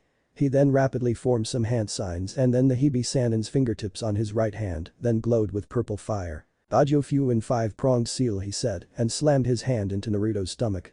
Naruto screamed in pain as the Yaokai left him and he fainted. No kid, Nuo. Kyuubi yelled in fear for his kid. The forest in Naruto's mentally made meadow suddenly was caught in a funnel of fire with Kyuubi in the center of it. Kyuubi then let out a howl as he tried to escape his fiery prison, failing which the Kyuubi did something he had not done in 200 years. He cried as he felt Naruto fall into the darkness of unconsciousness. "Naruto Nai-san." Sakura yelled as she heard Naruto scream. Orochimaru then threw Naruto off the tree, but luckily she caught him by throwing a kunai, pinning his shirt and jacket to the trunk of a thick tree. Sasuke was angry now. No one does this to his family, no one. Sasuke's anger spiked, chakra flared, and the blood-red irises of the Sharingan flashed into his eyes, the two black tomos spinning wildly in his eyes. Orochimaru, feeling the chakra spike, looked up and saw Sasuke glaring at him, the Sharingan blazing as if staring into his soul. Orochimaru licked his lips, this was the moment he was waiting for. Sasuke then told Sakura to wait here and then gave her a kiss before jumping down to face Orochimaru. "Naruto Nai, you have been the light that shone through my path of darkness and have helped me a lot, now it's my turn to help you. Your sacrifice will not be in vain," Sasuke thought. Sasuke then rushed Orochimaru, moving so fast he created an after-image. Orochimaru then did the same. Sasuke then jumped and did a front flip over Orochimaru's head. He then skidded a few feet while throwing a few shuriken, but Orochimaru deflected them all with a kunai. Sasuke once again rushed him, this time going into the stance of the Golden Raikon Golden Dragon Fist. He then went and attempted a punch, but Orochimaru blocked it and tried a sweep kick, but Sasuke jumped high over it and blew out a Katen. Kikaku no Jutsu. The giant fireball hit the Hibi-Sannin and created a boom. Sasuke took it deep before going back into the stance. When the smoke cleared there was nothing but a charred log. Awarimi no Jutsu, Sasuke thought as he looked around for the snake. Orochimaru was hiding behind a tree near Sasuke and was rubbing his sore arm that he used to block Sasuke's punch. "Guzo, he hits hard, which makes me want him even more," Orochimaru said with a perverted and creepy smile. He then rushed to attack Sasuke, but Sasuke reacted fast enough and did a backflip over Orochimaru's light tackle. He then landed firmly on his feet and then tried a flying kick. The snake dodged the kick and then the brawl started. Sasuke kept fighting with all his heart and skill, using every taijutsu move he knew for the Golden Raikon, but the Sannin kept blocking his attacks. Sasuke then saw an opening and hit Orochimaru in the stomach, making him double over in pain. Sasuke then grabbed him and threw him off the tree branch they were fighting on, making it so the Hibi-Sannin was falling head first. Sasuke also jumped off and wrapped his legs around the snake's neck and bound his legs with his arms. The fall then ended when Orochimaru's head smashed into the thick branch of a tree, creating a thick cloud of smoke. Sakura jumped down, retrieved Naruto then hopped onto the branch above them, careful not to interfere with the fight. She smiled thinking Sasuke had won, but then gasped when she saw that Sasuke was standing in front of a glop of mud. Another Kawarimi, she thought. "I'm Skip, AN. Getting boring typing up the whole fight. How could he have survived Sasuke's Katen? Ryuka no Jutsu fire style. Dragon fire jutsu?" Sakura thought in disbelief. Orochimaru's neck then extended and bit Sasuke on the crook of his neck. Sasuke screamed and gasped in pain as he clutched his where Orochimaru bit him on the neck, the curse seal forming on that spot, before fainting from the pain and exhaustion. "Ukikuku, a little present before I go. Don't forget Sasuke needs power to fulfill his ambition, and I can give it to him. Sooner or later, he will seek me out in the lust for power," Orochimaru said, and then sunk into the trunk of a tree, leaving a crying Sakura with an unconscious Uzumaki Naruto and Uchiha Sasuke. Some secluded part of the forest. Sakura laid out some traps for enemies while she nursed the boys back to health. She tucked her long pink hair behind her hair as she watched Naruto and Sasuke sleep. "These two, they fought so hard just to protect me." Well, Naruto also did his fight for Sasuke and Kyuubi, but I guess it's along the same lines, she thought. She then heard a rustle in the bushes and drew her kunai. She was relieved when T was shown to only be a squirrel, but then threw the kunai to scare the squirrel when it headed for the traps, so when it ran back into the woods, Sakura returned to watching the boys. A few minutes later, Sakura heard another rustle in the bushes and saw a trio of Atogakure ninja walking toward her. One of the ninja was a boy, had long gray hair, I think, who looked like a mummy and wore a long-sleeved jacket, black pants and a silver-like gauntlet. The other boy had spiky brown hair and wore a black pants with a vest shirt with the kanji for kill on it. The final one was a girl who had a short-sleeved green t-shirt and a camouflage jacket with long black pants and had long black hair. "Hello," said the mummified one, "I am Dosu and this kin is Zaku, and we are here to kill someone." Zaku then interrupted and then pointed at the unconscious Sasuke. "We are here to kill Uchiha Sasuke," he said in a cocky tone, and then began to laugh loudly before being hit in the head by Kin. "He's asleep, so please just go away," Sakura said in an angry tone. "Well then wake him up, now." Zaku insisted and then started to walk towards them. Sakura grinned as he was walking straight into her trap. "Stop, Zaku, this is a trap. The ground we are standing on is not fertile soil, not a place where grass can grow," Dosu said, examining the ground. Zaku laughed as he bragged about not falling for the trap. Sakura then became paranoid and then set off the first trap, which was to send a flurry of shuriken and kunai at them, but Zaku used some sort of mechanism in his hand to blow them back. Sakura then activated the second trap, a large pit which just happened to be located where they were standing. However, the Odo Genins noticed that too and jumped, but were completely caught by surprise when there was a third trap. A giant log was headed for them, but then Dosu blew it to splinters with his gauntlet. "Very nice traps, miss, but not good enough to stop us," Dosu said. Sakura then drew her kunai and began to fight. Due to being outnumbered and outskilled, Sakura was caught by her long hair by Kin. Kin then began to mock her and call her a stupid excuse for a ninja. This got Sakura so angry she cut off her pink locks, making it reach her neck. She then escaped and performed a Zenbon Sakura, slashing and stabbing with her kunai under the cover of her Jinjutsu. However, she had wasted a lot chakra and the Sakura Blossom Jinjutsu was dispelled and there stood 3 bloody Odo Genins. "Guzo, team, you'll pay for that," Zaku said in anger and rushed her. He grabbed her by the hair and smashed her face into the ground repeatedly until Zaku felt an ominous chakra. There stood Sasuke and Naruto, awake and angry, facing killer intent towards the Odo Genin. "Sakurani-chan, who did this to you?" Naruto asked, angry, his blood-red eyes staring at the 3 Odo Genin. His claws twitched, wanting rip flesh from bone, and his whisker marks more prominent, making him look like a cat of some sort. "Answer him, Sakura-chan, arigato to protecting us for this long, but we'll take over now." Sasuke said. He was covered with black markings that resembled flames, his Sharingan blazing and covered in purple chakra. "I did this," Zaku answered in his cocky tone. Sasuke and Naruto then looked up from Sakura to Zaku. "Then you die today," they said. Zaku laughed and then said "Zankuha," he yelled, and then the holes in his hand sent a strong gust of wind at the two. Naruto then held out his arm and slashed downward, sending the winds off course. Then Zaku tried an even stronger Zankuha and caused a huge dust cloud. The cloud cleared and the place where Naruto and Sasuke stood was empty. "Ha, I blew them away," he exclaimed. "Blew who away?" said 2 voices behind Zaku. Zaku turned to see 2 fists before they smashed into his face, ending him flying. He then got up a few seconds later and then Naruto and Sasuke sunshine behind him and then they each grabbed one his arms and then planted one their feet on each shoulder blade and began to pull. Zaku screamed and screamed until a loud snap was heard. Zaku moaned in pain and then blacked out. The 2 demons turned to Dosu next, but Dosu said, "I surrender, please take my earth scroll and leave us alone," placing the scroll on the ground. Dosu then took his teammate and then he and Kin jumped away.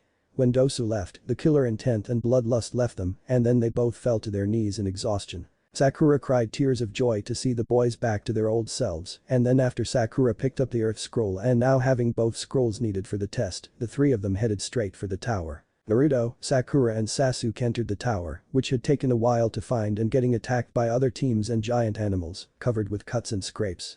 Naruto and Sasuke were the ones who were really exhausted. Apparently the use of the curse seal and the Kyuubi's Yokai had taken a larger toll on their bodies than expected. They then stared at the heaven and earth scrolls held in Naruto's hands. They looked at one another and nodded to each other. Naruto handed the heaven scroll to Sakura and very carefully they opened the scrolls and they saw bewildered them. There in the center of the scroll was the kanji for human. "Human, mankind, what's that supposed to mean?" Sakura asked. No one answered, but then the scrolls in their hands began to smoke from the kanjis. Sasuke's eyes widened in surprise. "Sakura, Naruto, drop the scrolls now," he yelled to them. Naruto and Sakura then threw the steaming scrolls away like as if it was about to explode, which it did. A large plume of smoke appeared when the scrolls hit the ground and the shadow of something could be seen inside it. "Hey guys, long time no see," the figure said. "Wait, your Sasuke began." The smoke cleared to reveal our very own Scar-Nosed Chunin, you mean Iruka. Iruka looked at them with a smile. "You guys look like you've been through a lot," he said. Iruka then noticed something hit his chest and caused him to fall flat on his butt. "Iruka-sensei." Naruto yelled in happiness.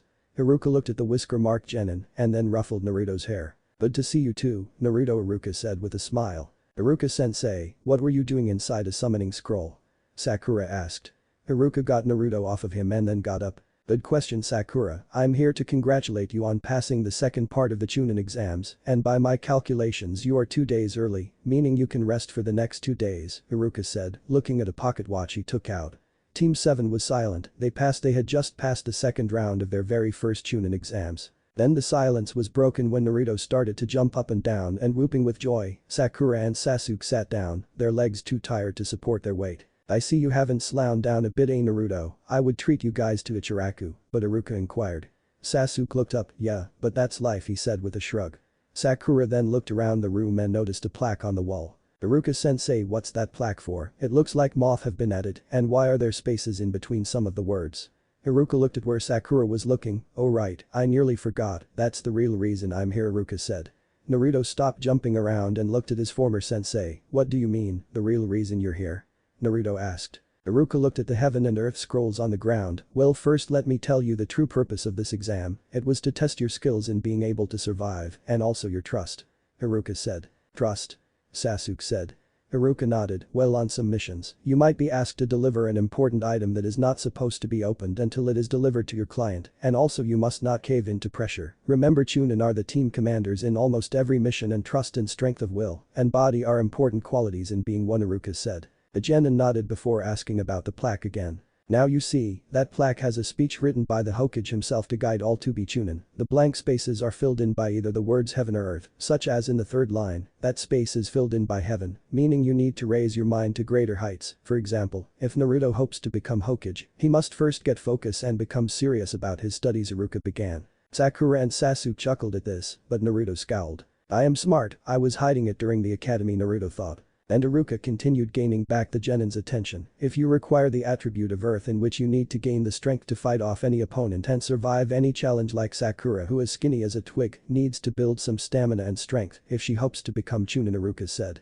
Naruto and Sasuke chuckled at her. Sakura then blushed in embarrassment. And if you require both skills of heaven and earth, then you can complete any mission without fail, Iruka finished. Hi, sensei, Naruto said.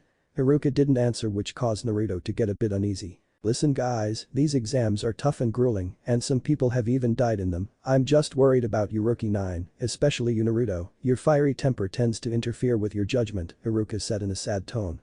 Naruto's eyes flashed red for a second. Iruka-sensei, I am not a kid anymore. Kakashi, you really do know these kids more than I do now, he thought. I understand, Naruto. Now go to the rooms assigned to you while you wait for the next 2 days. Hi, they answered, but then Naruto stopped mid-step. Iruka-sensei, I want Sasuke and me to go speak with Jiji. Sure, Naruto, this way. Sasuke, Naruto and Iruka then left to go to the Hokage, while Sakura went to go to her room, but then she smelled something, and it smelled like food. She yelled and raced off in the direction of the smell. But the Hokage, Anko, was on the chair in the Hokage's office with her shoulder open to all those present, the curse seal mark given to her by her former mentor Orochimaru. Does the curse mark still hurt? Sarutobi asked her. Anko adjusted the shoulder of her coat. Much less, arigato Hokage-sama, Anko said. Sarutobi nodded. Kitetsu and Izumo, who were in the room, looked at their leader. Hokage-sama, isn't Orochimaru one of the 3 Sannin of Konoha that became a Nukenin? Kitetsu asked. Sarutobi looked at the Chunin and nodded. I thought he went into hiding or maybe died, so why reappear now? Izumo asked. The Sandaime took a puff of his pipe. Because, Izumo, Kitetsu, he is here for Uchiha Sasuke. He answered. The 2 Chunin were shocked at what they just heard. They then decided not press on the matter any further and watched a screen where a camera showed the teams who made it to the tower. Knock knock. The Hokage looked at the door. Enter, he said. The door opened and the people he least expected to come arrived through his door. Uzumaki, Naruto and Uchiha Sasuke stepped through the door. Hey Jiji, what's up? Naruto said with his signature foxy grin. The Hokage looked at the 2 boys before welcoming them. So what are you 2 doing here? Sarutobi asked. Well, Sasuke and I want you to look at our seals, Naruto said. Naruto. The Sandaime said in an angry tone. He knows, Sakura too, Naruto said in a calm tone. Sarutobi then calmed down, and then Naruto lifted his shirt up to show his stomach. He then channeled chakra, and the Kyuubi seal became visible, but over the Kyuubi seal was the Goju Fuin. Ah, I see the problem. Apparently there's been an odd-numbered seal placed over the original 8 trigram seal. Okay, Naruto, just sit still, and I'll get rid of it, Sandaime said. He then flashed through hand signs, and then his fingertip glowed with green fire. Goju Fuin Kai 5-pronged seal release, he shouted. Naruto gasped as the wind got knocked out of him from the Hokage's fingers being thrusted into his stomach. He fell to his hands and knees to catch his breath, but got up a few seconds later. In Naruto's mindscape, the fiery vortex instantly vanished, and Kyuubi began to hop around and howl with joy. Outside mindscape, hey kid, miss me, Kyuubi said with a grin. To send your back, Sugoi. Naruto then told Kyuubi about what happened before the seal was removed. Sasuke then stepped forward and showed Sarutobi the curse mark. Oh Sasuke, I'm very sorry, but I don't know how to get rid of that seal, but I can make a seal to prevent its influence, but the seal's strength relies on your willpower to remain intact, he said. I don't care, I don't want to go with that pedophilic snake Baka, do it, Sasuke said. Sarutobi nodded and then applied the seal. All done, you boys can go now, Sarutobi said with a grandfatherly smile. Arigato, they said and left the room with smiles on their faces. Outside Hokage's office, to the cafeteria. Naruto said with his foxy grin. Sasuke chuckled, to the cafeteria my brother, away. Sasuke yelled, and the two boys sped off to meet Sakura at the cafe. At the cafe, Sakura was sitting at a table with a plate piled high with food. There were burgers, fries, ice cream, salads, toast, eggs, ramen, onigiri and many other delicacies. Naruto and Sasuke walked in and saw the leaning tower of Sakura. Their mouths agape, they grabbed their plates, got their food, but not as much as Sakura, and sat with her. Sakura, I thought girls wanted to watch their figure not become sumo wrestlers, Naruto said. Sakura looked at them and giggled, of course I can't eat all this, I got this stuff for you guys, this is my food she said, moving aside the large tray of food, and behind it was a salad, a couple onigiri and a bottle of water. The two boys sighed in relief before grabbing the leaning tower of food and scarfing it all down, taking sips of water in between, and in a time of 10 minutes, the mountain was reduced to a pile of breadcrumbs, dribbles of ice cream, and splatters of ramen soup mixed with rice grains. Ah, that was good, Naruto said with a little smoke cloud puffing out of his mouth when he belched. Sasuke nodded, patting his fat stomach, and belched loudly. Sakura was staring wide-eyed, sure she finished, but she didn't expect the boys to finish in that amount of time. How did you guys do that? Sakura asked. It's a male thing Sakura, Naruto. Sasuke said. Naruto nodded before getting up. I'm gonna go take a nap, later guys, Naruto said with a wave. Bye Naruto, they both said as they watched their teammates retreating back. So wanna go to the room, Sasuke? Sakura said with a sly grin on her face. Sasuke's face brightened before grabbing Sakura's arm and racing off to her room with Sakura laughing loudly throughout the tower. In Naruto's mindscape, Naruto was sitting once again at the chess table playing with Kyuubi. Kyuubi sent his rook into the fight and took out Naruto's knight.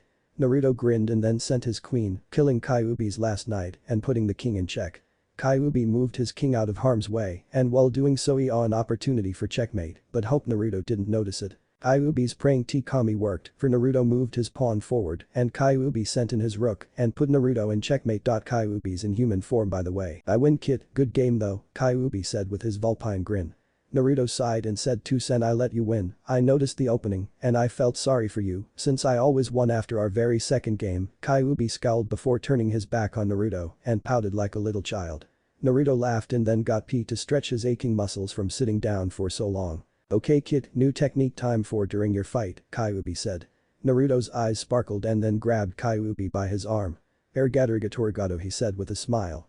Kyuubi chuckled before prying his kid off his arm. Okay kid, here take this piece of paper, Kyuubi said holding out a square piece of paper to Naruto. Naruto took the paper and looked at it quizzically. What is this Kyuubi-san? He asked.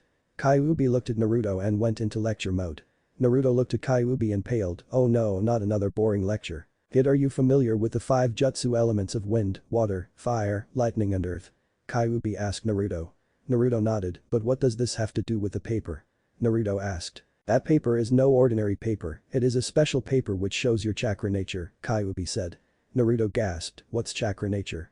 He asked. Chakra nature is the elemental affinity of your chakra. For example, the Uchiha specialize in fire jutsus, so therefore they have a fire chakra affinity, so basically it is to show which field of jutsu you specialize in. Some people have 2 or 3 chakra affinities by Jonin level, but I feel there's something special about yours, Naruto, Kyuubi said. Naruto nodded at the explanation. So how do I work this? He asked. Just pump chakra into the paper and depending on what happens to the paper will determine your chakra affinity. If the paper is cut, your wind, if the paper is burned, fire, if the paper crumples, lightning, paper becomes soaked, water, and if the paper turns to dust, earth, understood? Kyuubi asked. Naruto nodded and then closed his eyes and focused his chakra into the piece of paper in his open palm. Then Kyuubi saw the most extraordinary thing happen. The paper was cut by a very powerful whirlwind into 4 pieces. One piece then burned, another crumpled, another became soaked, and the last piece turned to dust. Kyuubi was wide-eyed, slack-jawed and speechless. Naruto opened his eyes and saw what happened to the paper and grinned. Yada, I have all the elements of chakra, he yelled in a sing-song voice. Such a thing has not happened since, well, me.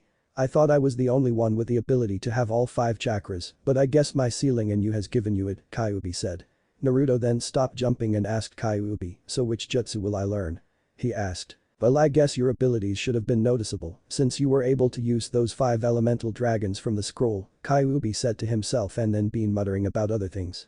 Naruto started to become very annoyed at this. Hey furball. Naruto yelled. Kyuubi looked at Naruto with murder in his eyes. Don't you ever call me furball again, young man, or else I won't teach you for a whole year. Kyuubi said in an angry tone. Naruto nodded as he tried not to pee his pants. So what will I be learning too, San? He asked again. Kyuubi thought for a few seconds before snapping his fingers with realization. Okay kid, your first of the many jutsus I will be teaching you is Raikurai no Jutsu Thunderbolt Jutsu. It sends a concentrated bolt of lightning chakra from your fingertips and badly damages the opponent. The more chakra you add, the stronger it is. Observe, he said. Kyuubi then performed some hand signs. He then positioned his hand as if he was pointing at the tree with his pointer and middle fingers, the buzzing of electricity coming from his fingers. Then sparks started coming off from it and then Kyuubi gave a yell and a powerful lightning bolt blasted the tree to bits. Naruto covered his eyes before thinking, "Sugoi amazing," and then with a smile, began to try it himself. Kyuubi then stopped him. "Dusan, why did you stop me?" Naruto asked. "Because kid, you have to learn the necessary exercises to convert your ordinary chakra into the elemental chakra and master it." A light bulb, a leaf, a stick and a small rock appeared in the Bijuu's hand. These objects are needed for mastering the conversion of chakra. If you can light this light bulb for more than 10 minutes, then you have mastered lightning chakra. To master wind, cut the leaf in half. To master earth, change the rock to mud. Light this stick ablaze for fire and for water. Go to the pond and try and make a water pillar 12 feet tall to master water. These were the exercises I was given by master for my elemental training." Kyuubi said, and as he said this the 9,000-year-old demon looked as if he'd aged a few more thousand years. Naruto then wondered how he would do all this within 2 days, for he wanted to learn before the fighting part of the exam started. Then a light bulb appeared above his head. Naruto growled and saw Kyuubi holding a light bulb. "Not so funny when somebody does it, isn't it?" Kyuubi said with a grin. Naruto then made the cross-shaped sign for his favorite jutsu. "Hajuu Kagebunshin no Jutsu Mass Shadow Clone Jutsu," he yelled, and then thousands of clones appeared. "Okay guys, I made 4,900 of you, so including me there's 5,000 me's here, we'll be splitting into 5 groups, 1,000 me's in each group." Naruto then pointed at the first 1,000, "You guys practice fire." He pointed at a next group, "Wind for you guys," he said. He pointed at 2 more groups for earth and water, and the final group will be you 999 will be with me for lightning training, understood? He asked his clones. A chorus of highs was heard, and a designated tool for each training exercise appeared in the hands of each clone. Kyuubi watched from the shade of an oak tree in Naruto's made-up meadow forest landscape. "Remember kid, use your chakra only to do those exercises," the demon lord reminded his adopted son. The Narutos nodded and resumed their exercises. Kyuubi chuckled, oh the kid was going to be tired for a while, by a while I mean a long time after he was done with this and learning the Rakurai no Jutsu. Kyuubi then yawned before going into his fox form, going into regular size, which by the way was huge, and fell asleep to sounds of Naruto's groaning in concentration as they tried the exercise. One day later, Naruto's mindscape. "Hey Tusan, check this out," Naruto said, waking up the large fox. Kyuubi blinked his eyes as they adjusted to the bright light of the sun made in Naruto's mind. The great Kyuubi yawned before looking down at his adopted son. "What kid?" the Lord of Foxes asked. Naruto then made a cross seal, Kagebunshin no Jutsu, he said. 4 clones then poofed into existence, each one with the object used for each individual elemental exercise. The Naruto with a stick in his hand focused his chakra, and then a blazing yellow and red flame turned it to ashes. Kyuubi nodded with a grin. The one with the rock did the same, and the rock started to liquefy forming mud. One then ran all the way to the pond and put his palm on the water. The clone focused his chakra, and then a pillar of water at least 15 feet tall sprang up before falling back down. The clone with the leaf placed the leaf between his hands and then focused his chakra. It then removed its hand, and there lay the leaf cut perfectly in half along the mid-vein, and then original Naruto made a light bulb form in his hand. He then focused his chakra and then the light bulb lit. 10 minutes later, Naruto then cut off his chakra and the light bulb flickered off. Kyuubi looked astonished. He had taken at least a month to finish these exercises, even with Bunshins, but Naruto managed to do it within a day. I have never been more proud than I am now. Good job, now time for that Rakurai no Jutsu, he said. Naruto nodded and made some hand signs. Naruto then pointed out his pointer and middle fingers and placed his hand by his waist. He then began moving his hand in a circular motion, a humming sound was heard coming from it. Then when Naruto noticed sparks start to form on his fingertips, he thrust his hand out and then a powerful lightning bolt shot from his hand and completely obliterated a tree, turning it into splinters. Kyuubi clapped his paws and chuckled. Jutsus he had learned that took at least weeks to learn, had been learned in a day by this boy. Still prouder than ever my boy, now you have one more day before the Chunin exams, so get ready to learn a lot of jutsus and fall from chakra exhaustion. Naruto nodded, hi Kyuubi sensei. Kyuubi chuckled, now then, let's begin. But Sakura and Sasuke, the two of them were lying down on Sakura's bed sleeping in each other's arms, well Sakura was, and she was snoring. Sasuke looked up at the ceiling with bags under his eyes. It was a wonder why Naruto, who was on the bed next to theirs, was still asleep. Dear Kami, I couldn't sleep at all because of her snoring, but at least I got a whole lot of making out done with Sakura-chan, so it was totally worth it, the Uchiha survivor thought with a happy grin on his face. He then fell asleep, too tired to complain about Sakura's snoring, an. You know how you have one of those moments where you're so tired that you could block out any sound once you fall asleep, yeah that's what Sasuke just had. The Tower Cafe. Teams 8 and 10 had just reached the tower and were exhausted both mentally and physically from running from all those giant reptiles, mammals and insects. Kiba and Akamaru were rapidly making a huge piece of steak disintegrate into their mouths. Choji was the same as Kiba, except he was eating a mountain, no not even a mountain, a fucking Mount Everest-sized plate of food and was slowly but surely eating away at it with all the speed he had. Shikamaru went to his room to sleep, Ino and Hinata had forgotten all about their manners that were taught to them and were rapidly eating away at the food placed before them. Shino was the only one with some dignity left and was using his cutlery to eat at some pancakes. After the meal, the two teams then left to their respective rooms to sleep and later discuss plans on how to fight their opponents. Team 10's room, after sleeping. Alright guys, we're going to need to do some serious training if we want to become Chunin, Ino said, being the self-proclaimed leader of the team. Choji took out a bag of chips while Shikamaru yawned. Troublesome, he said. A vein appeared above Ino's eyebrows as her eye twitched in annoyance. Come on guys, if we're gonna become Chunin we need to get serious, she yelled. Shikamaru covered his ears, do you have to yell? There are other people here too, you know. Ino then calmed down as Shikamaru spoke. Okay, Choji, these fights are most likely going to be one-on-one, so you need to make a strategy for yourself. Ino, you have to find a way to keep your enemies still. If you're going to use your Shintention no Jutsu mind transfer jutsu, of course if the opponent is a foreigner, you could have the element of surprise, seeing as they might not know the move, but you have to take precautions. As for me, you know how I operate. He said. Ino and Choji nodded, but then Choji asked, hey, how come we have to have strategies, but you don't? Shikamaru sighed, for two reasons, 1, it's too troublesome and 2, I come with strategies once I have finished analyzing my opponents. I thought you knew that, Choji, he said. Choji nodded before going back to his bed and began eating his chips while thinking about how to fight his opponents. Ino also went to bed while thinking what Choji was thinking and Shikamaru yawned, muttered troublesome Chunin exams will finally finish tomorrow and then fell asleep on the floor, which actually turned to be pretty comfortable. Teammates' room, after their nap. Ah, that was a pretty well-deserved rest, Kiba said with a yawn. Yup, Hinata and Shino said. A moment of silence then spread throughout the room. Hinata then spoke up. So, Kiba-kun, Shino-kun, what will we be doing about our fights during this last part of the exams? Kiba and Shino looked at her with clueless looks. Hinata has learned to tell what Shino's expressions were after hanging around with him so much during their team training. Well, I'm just gonna beat the shit out of whoever I'm facing, but I'm gonna forfeit immediately if we come up against your cousin, Niji, Kiba said. Hinata got angry when she heard her baka cousin's name. Or that sand guy, he gives me the creeps, especially after what happened in the Forest of Death, he added. Hinata's anger quickly dissipated when she heard about Gaara, and Shino remained quiet as always as they remembered the incident. Akamaru whined in fear inside Kiba's jacket. Flashback, I'm changing my flashback font from bold to underline OK. Kiba, Hinata and Shino were jumping through the trees towards the tower as they had just ambushed another team and got their earth scroll. Kiba then stopped and sniffed the air. Hey guys, there's some people up ahead. Hinata then flashed through hand signs. By Akugan, the all-seeing evil eye, the veins around Hinata's eyes then became visible as her clan Dojutsu was activated. Her vision then increased 100-fold as she looked a few kilometers ahead and the chakra signatures of the people Kiba smelt. Around 3 people, but one of them has a strange chakra, she said. Let's go check it out, Shino suggested. The other 2 nodded and then quietly yet swiftly they jumped through the trees to the destination of the strange people. After jumping for a few minutes they dropped to ground level and hid behind some herb bushes after sensing the chakra signatures of the strange 3 people. And as it turns out, those people were the Suna Genin team. In front of the Suna team there stood a team of Aim Genin. Surrender your scroll and we'll let you live, the one in the middle said. The Suna team remained silent until Gaara spoke. I am Subaku no Gaara and if you don't get out my way I'll kill you. He said in the tone of that of maniac. The Aim Genin trembled before taking out their battle umbrellas. Eat this, they said. They threw their umbrellas into the air and then kept them up there and spun them with chakra. Aim Senbon no Jutsu raining Senbon Jutsu, the Aim team said.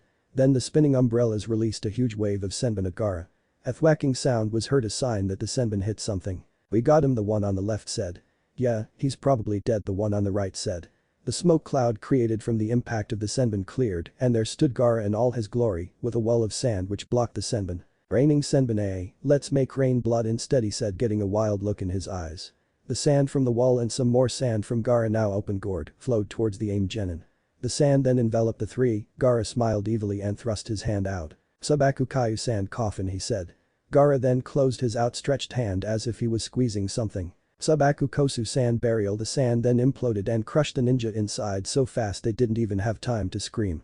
A large fountain of blood then blew out of the sand and fell onto the ground in front of Gaara. Hinata and her teammates were shocked at this genin's show of power, skill, and not even show a hint of remorse when killing those three genin. Ankuro then started shouting at Gaara as he picked up the scroll, while Gaara and Temari just stood there. Kiba then hears something that sounded like, "I don't see you two as siblings, only as teammates, no more." The Gaara's team then jumped away leaving a sick-looking teammate behind the bushes. Then flashback, teammate then decided it was time for bed again as they needed a lot of rest for tomorrow. With Team 7, in Naruto's mindscape, Naruto was lying on the ground exhausted from his elemental jutsu training done with Kyuubi. "Guzo, my chakra is completely gone and I'm dead tired. I learned at least 20 elemental jutsus since I have all the chakra natures, but I didn't know the training would be this tough." The blonde Jinchuriki thought. Naruto then got up and walked over to Kyuubi who was gazing into a pond. This one was a regular one, not the pond that makes him see what Naruto sees, looking at the multicolored koi fish swimming around like as if they were dancing. "Boy hey Tusan, I'm tired and the fights are tomorrow, so can I sleep now?" he asked with a yawn. The fox lord nodded and then returned to watching the fish. Naruto grinned before closing his eyes and he left his mindscape to sleep in the land of dreams aka reality. Outside Naruto's mindscape, Naruto woke with a start and saw a very kawaii cute scene before him. Sasuke was lying on his back with his arm wrapped around Sakura's waist and Sakura resting her head on his chest. Naruto smiled and then shut his eyes and went back to sleep. "The Banwa good night evening, Sasuke nai, Sakura ni," he said. The day of the Chunin exam finals, the Jonin instructors, Ibiki, Anko and the Hokage, were standing in front of a large statue of a pair of hands in the ram sign in a large room before the various genin teams that survived the forest. The teams that survived were Gaara's team, the Rookie 9 and the Odo team and Kabuto's team. So the Rookie 9 made it, no wonder their Jonin instructors allowed them to take this exam, the Hokage thought. "Uchiha Sasuke and you blonde-haired kid, you two will pay for breaking my arms," Zaku thought. So the Uchiha maid Niji thought with a smirk. "Yashgai sensei, I will make you proud," Lee mentally yelled. Naruto-kun's team made it, yay Hinata thought. "I'll beat that Sakura team for stealing Sasuke-kun from me," Ino thought. "Welcome one and all to the annual Chunin exams. Now I will tell you that the reason we have this exam is to promote friendship between all our various villages. However, I see these exams as a so-called miniature war between us," Sarutobi said. "A miniature war?" Tenten said to herself with a confused look on her face. "So let me reiterate before the third exam begins, you are taking no ordinary test. You are risking your very lives, hopes and dreams in order to do this exam," he said. "Let's just hurry up and get to the fighting already," Gaara said with impatience. "Oh, we have an eager one here," Sarutobi said with a chuckle. A poof of smoke then appeared in front of the sandame.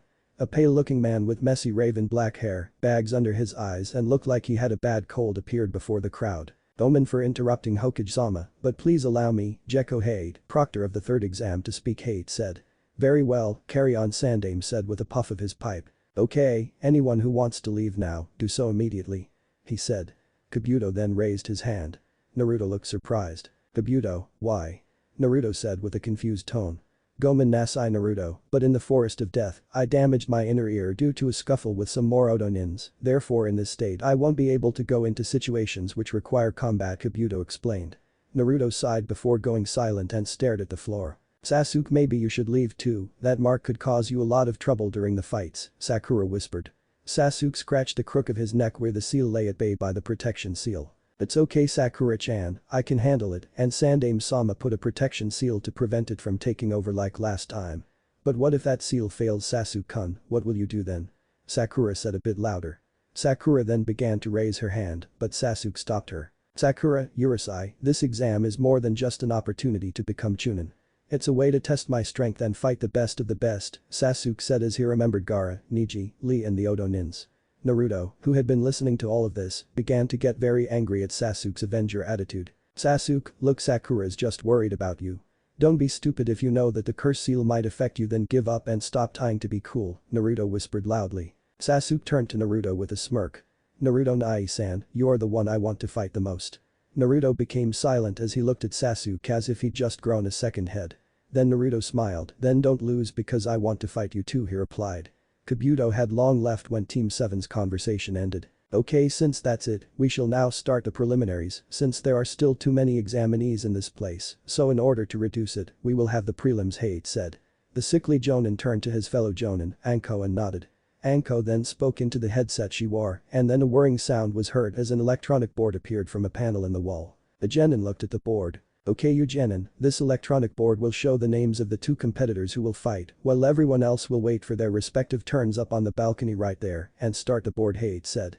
The board then started to flash through names at a high speed, making the letters of the people's names look like blurs. "Uchiha Sasuke and Akato Yoroi remain here while everyone else left to the balcony," Hate ordered.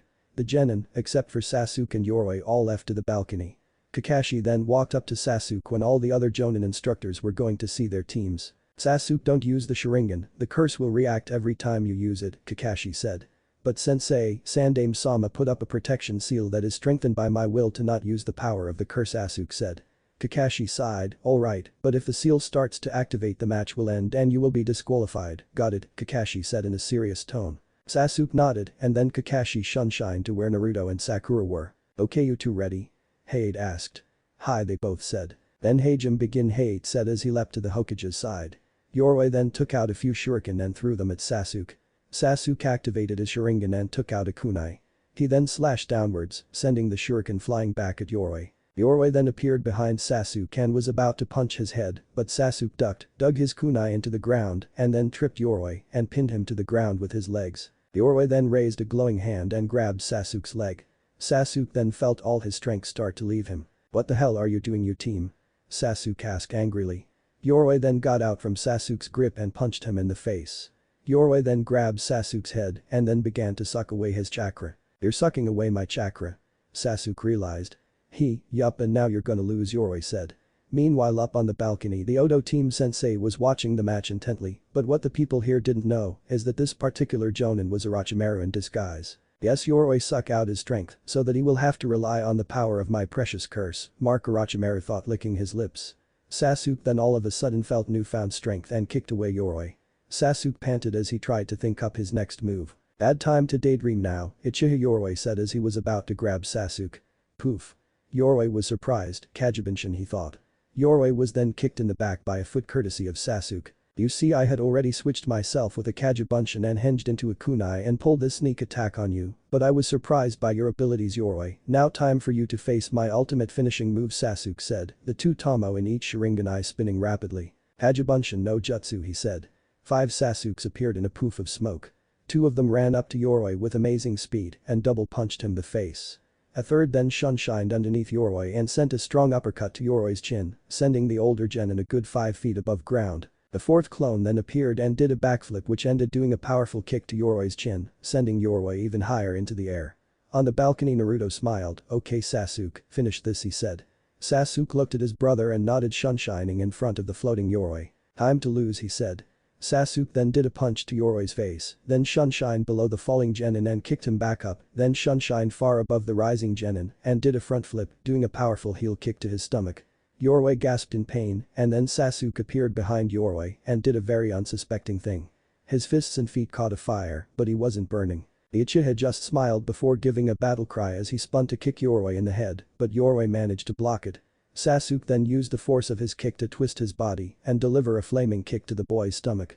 Sasuke then punched Yoroi with a flaming fist to the face and then as they were only 3 feet above the ground Sasuke quickly spun his body and a very powerful flaming kick to Yoroi's stomach and yelled the name of his Renden combo. "Oki no Rai Renden Dragon's Wrath Barrage. If anyone has any better suggestions let me know and I might change it if it's cool." Sasuke yelled as he slammed his flaming heel into Yoroi's belly as they hit the ground and upon impact, a pillar of flame rose from the spot where Sasuke and Yoroi were. The flames quickly died down and there stood Sasuke over a burned Yoroi and a piece of his shirt still burning.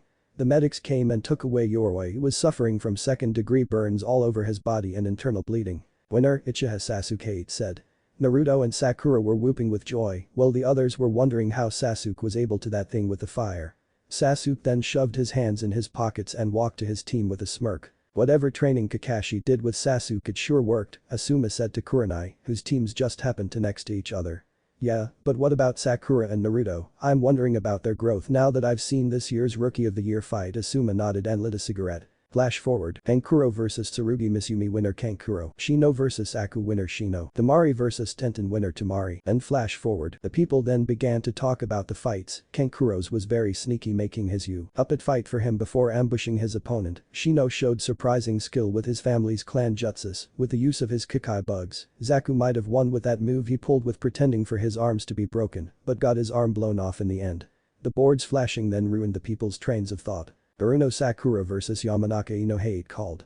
The two Kunoichi were, all I could say is, shocked due to lack of a smarter sounding word. The girl then walked down to the floor and faced each other. Sakura, you're gonna pay for taking Sasuke-kun from me, Ino said.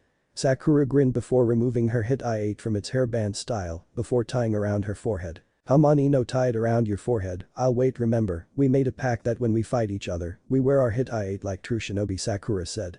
Ino nodded and removed her hit I-8 from her left thigh and tied it around her forehead. Flashback, Sakura and Ino were standing in front of the Ninja Academy facing each other. Look, Ino, I know we're friends, but since we both want Sasuke, we're rivals now, and since we're both qualified shinobi now. She said. Ino was surprised. You know I'm gonna get him right, and besides, why throw away a friendship for Sasuke-kun? Ino shouted. Sakura sighed. Don't worry, we can reform it when one of us gets Sasuke, and also when we fight. Sakura paused when Ino looked at her to continue her statement. We fight with our hit I-8s on our foreheads like true shinobi, swear that to me, she said. Ino nodded and shook Sakura's hand. Then flashback, Ino and Sakura glared at each other before going in for the attack. Sakura and Ino both threw punches at each other and caught each other's respective punches, as if they were mimicking each other's movements. They then began doing similar punches and kicks which connected with each other. Sakura then jumped away and performed Kagebunshin, but Ino just thought they were regular bunshins. This isn't the academy, Sakura, you can't beat me with basic bunshin no jutsu. She shouted. The three Sakuras then rushed Ino as Ino prepared to fight back. Well, Ino, it's a good thing this is not an academy level jutsu. She said as she focused chakra into her entire leg structure. Ino looked surprised. What do you mean? I mean, this isn't bunshin no jutsu, this I learned from Uzumaki Naruto himself, Kagebunshin no jutsu, she said. The Sakuras then disappeared and reappeared in front of Ino's shocked face, before one Kagebunshin tripped Ino, and while Ino was falling, the clone that tripped her kicked her back up into the waiting fist of another Kagebunshin, who punched Ino the face back towards the Sakura Bunshin that kicked her. This was repeated constantly. The people in the stand were sweat dropping. Ino looks just like one of those blow-up weighted punching bag things, where when you hit it, it just comes back up, Shikamaru said with a grin. Chaoji was eating his bag of chips, and Asuma was smoking a cigarette, trying not to chuckle at the sight before him. Team 7 and 8, minus Shino, were rolling on the floor laughing, while Shino just raised his eyebrows in amusement. Temari was struggling not to laugh, Kankuro was laughing, while Baki, their Jonin sensei, and Gaara showed Shino's expression. Ino then managed to dodge the punching Sakura Bunshin and grab its outstretched arm and bonking it on the head, dispelling it, and then did a quick kick to the other Bunshin, also dispelling it. The original Sakura then appeared behind the beat-up Ino and tapped her shoulder. Ino turned around to get a fist to her face, sending her flying across the arena floor. Ino got up and wiped her mouth, which had blood on it. It's not possible, you can't be stronger than me, Ino said. Sakura smiled. Hey, when you train with Naruto, you're bound to get stronger, she said. Ino was puzzled. How? Naruto's just a big baka, the class clown, a dope. How can you possibly learn to be stronger from? But Ino didn't get to finish when a powerful uppercut hit her in the chin, followed by a series of rapid punches all over Ino's body, and finishing with a swift kick, sending Ino flying. Sakura walked towards the broken Ino with fire surround her, and her eyes went blank, a sign that inner Sakura was unleashed. Don't ever insult Naruto Nai-san again, you hear me, bitch, Sakura yelled, grabbing Ino by the collar. Ino chuckled before forming the Torii bird hand sign. Shintenshin no jutsu, mind transfer jutsu, she said as her spirit left her body and entered Sakura's. The Konoha genin were surprised. Ino allowed herself to get beat and lead Sakura to the point where Sakura would grab Ino like that and then use her Shintenshin no jutsu. Brilliant, very stupid to take on an angered Sakura, but still brilliant, Naruto thought after getting over the fact that Ino had just insulted him. Ino's body then fell to the floor as Sakura lost her grip on it. Sakura's head was downcast, her bangs covering her eyes. What's going on, Kakashi-sensei? Naruto and Sasuke asked with concern. Kakashi, who was reading his little orange book, folded the corner of the page and shut it. Well, Ino used her Shintention no Jutsu, and since Ino hasn't immediately taken over means that Sakura is fighting for control, for the only way to avoid Ino's Jutsu is to either dodge it and then use the opportunity that her spirit won't be back to her body for quite a while and make her surrender and or pummel it to a pulp, or you can fight with mental willpower, Kakashi explained to his students. Naruto looked confused. What's mental willpower? He asked. Kakashi spoke again. Mental willpower is the power to do things when it is controlled or taken over. For example, if Ino were to take over you, Naruto, you would be able to thrust her out of your mind, since you would most likely fight back, but in your case now, Kyuubi would just force her out himself. The former scenario would apply to any non-Jinchuriki, Kakashi said. Sakura's mindscape. Ino and Sakura were fighting it out in her mind, which looked like a forest of sakura trees in full bloom surrounding a clearing with a flowing river and a grass-covered field. Ino, get out of my mind, Sakura said. Why would I do that? If I did that, the jutsu would end, Ino said as if it were very obvious. Fine, then I'll just get back up, inner Sakura now. She shouted. Ino was confused until a large shadow covered her. Ino looked up slowly and saw a black and white version of Sakura with the kanji for inner Sakura written on its forehead. Oh, did I mention that this Sakura is like a gargantuan version of Sakura? My bad. Ino, Sakura said as a portal appeared behind her. Inner Sakura then picked up Ino and threw her at Sakura. A baseball bat then appeared in Sakura's hands. Sakura swung the bat and hit Ino in the face into the portal which leads to outside her mind. And she's out of there, Shanro, Sakura shouted as baseball music started to play in her mind. Outside Sakura's mindscape, Ino's and Sakura's bodies convulsed for a second and eyes of Ino and Sakura opened wide. Sakura, what was that? Ino asked, shocked at what just happened to her spirit. None of your business, Sakura said from behind her. Ino was about to turn when a kunai was placed in front of her throat. Ino sighed. I forfeit, Ino said in a sad voice. Heiei, who had fallen asleep but was awoken by Anko, got up and wiped the drool from his mouth. Huh, what? Oh yeah, winner Haruno, Sakura Heiei said. The arena was silent as Sakura walked back to Sasuke and Naruto. Lee was crying rivers that his lady love had won her match and vowed he would win his. Lee then walked over to Naruto's team. Ino walked back up to the balcony where her teammates were. Hey Naruto-kun, Lee said. Naruto turned. Oh hey bushy brows, Naruto said with a wave. So what do you think of the matches so far? Lee asked. They are awesome, except for the one between Tenten and Temari, it was kinda short, Naruto said. Lee nodded. I'm gonna fight before you, he said. Naruto, not wanting to be a loser, said. I am just watch the screen, he said, pointing at it which was flashing names quicker than the normal eye could see. The names stopped. Then Yuzuka, Kiba and Uzumaki. Naruto, come on down, Heiei called. Kiba whooped with joy, while Akamaru barked with happiness. We got it, mate, Akamaru, we're gonna win this for sure, Kiba aid to his pup as he jumped down to the floor. Naruto also jumped down and stood to face Kiba. One question, Heiei-san, are dogs allowed in battle? Naruto asked. Heiei nodded, animals are used as weapons like kunai and shuriken, so yes, it's valid. Naruto nodded and got into his Katsunokan fighting stance. Kurenai walked over to Kakashi. Hey Kakashi, wanna make a bet? She asked the silver-haired jonin. Kakashi didn't stop reading, but nodded. Okay, if Kiba wins, I get all of those disgusting porno books of your and I circa burn then all to charcoal, the ruby-eyed jonin said. Well, if Naruto wins, I can keep my books and you have to have some fun time with me, Kakashi said slyly. Kurenai thought it over, but I mean it's Naruto, Kiba should win easily.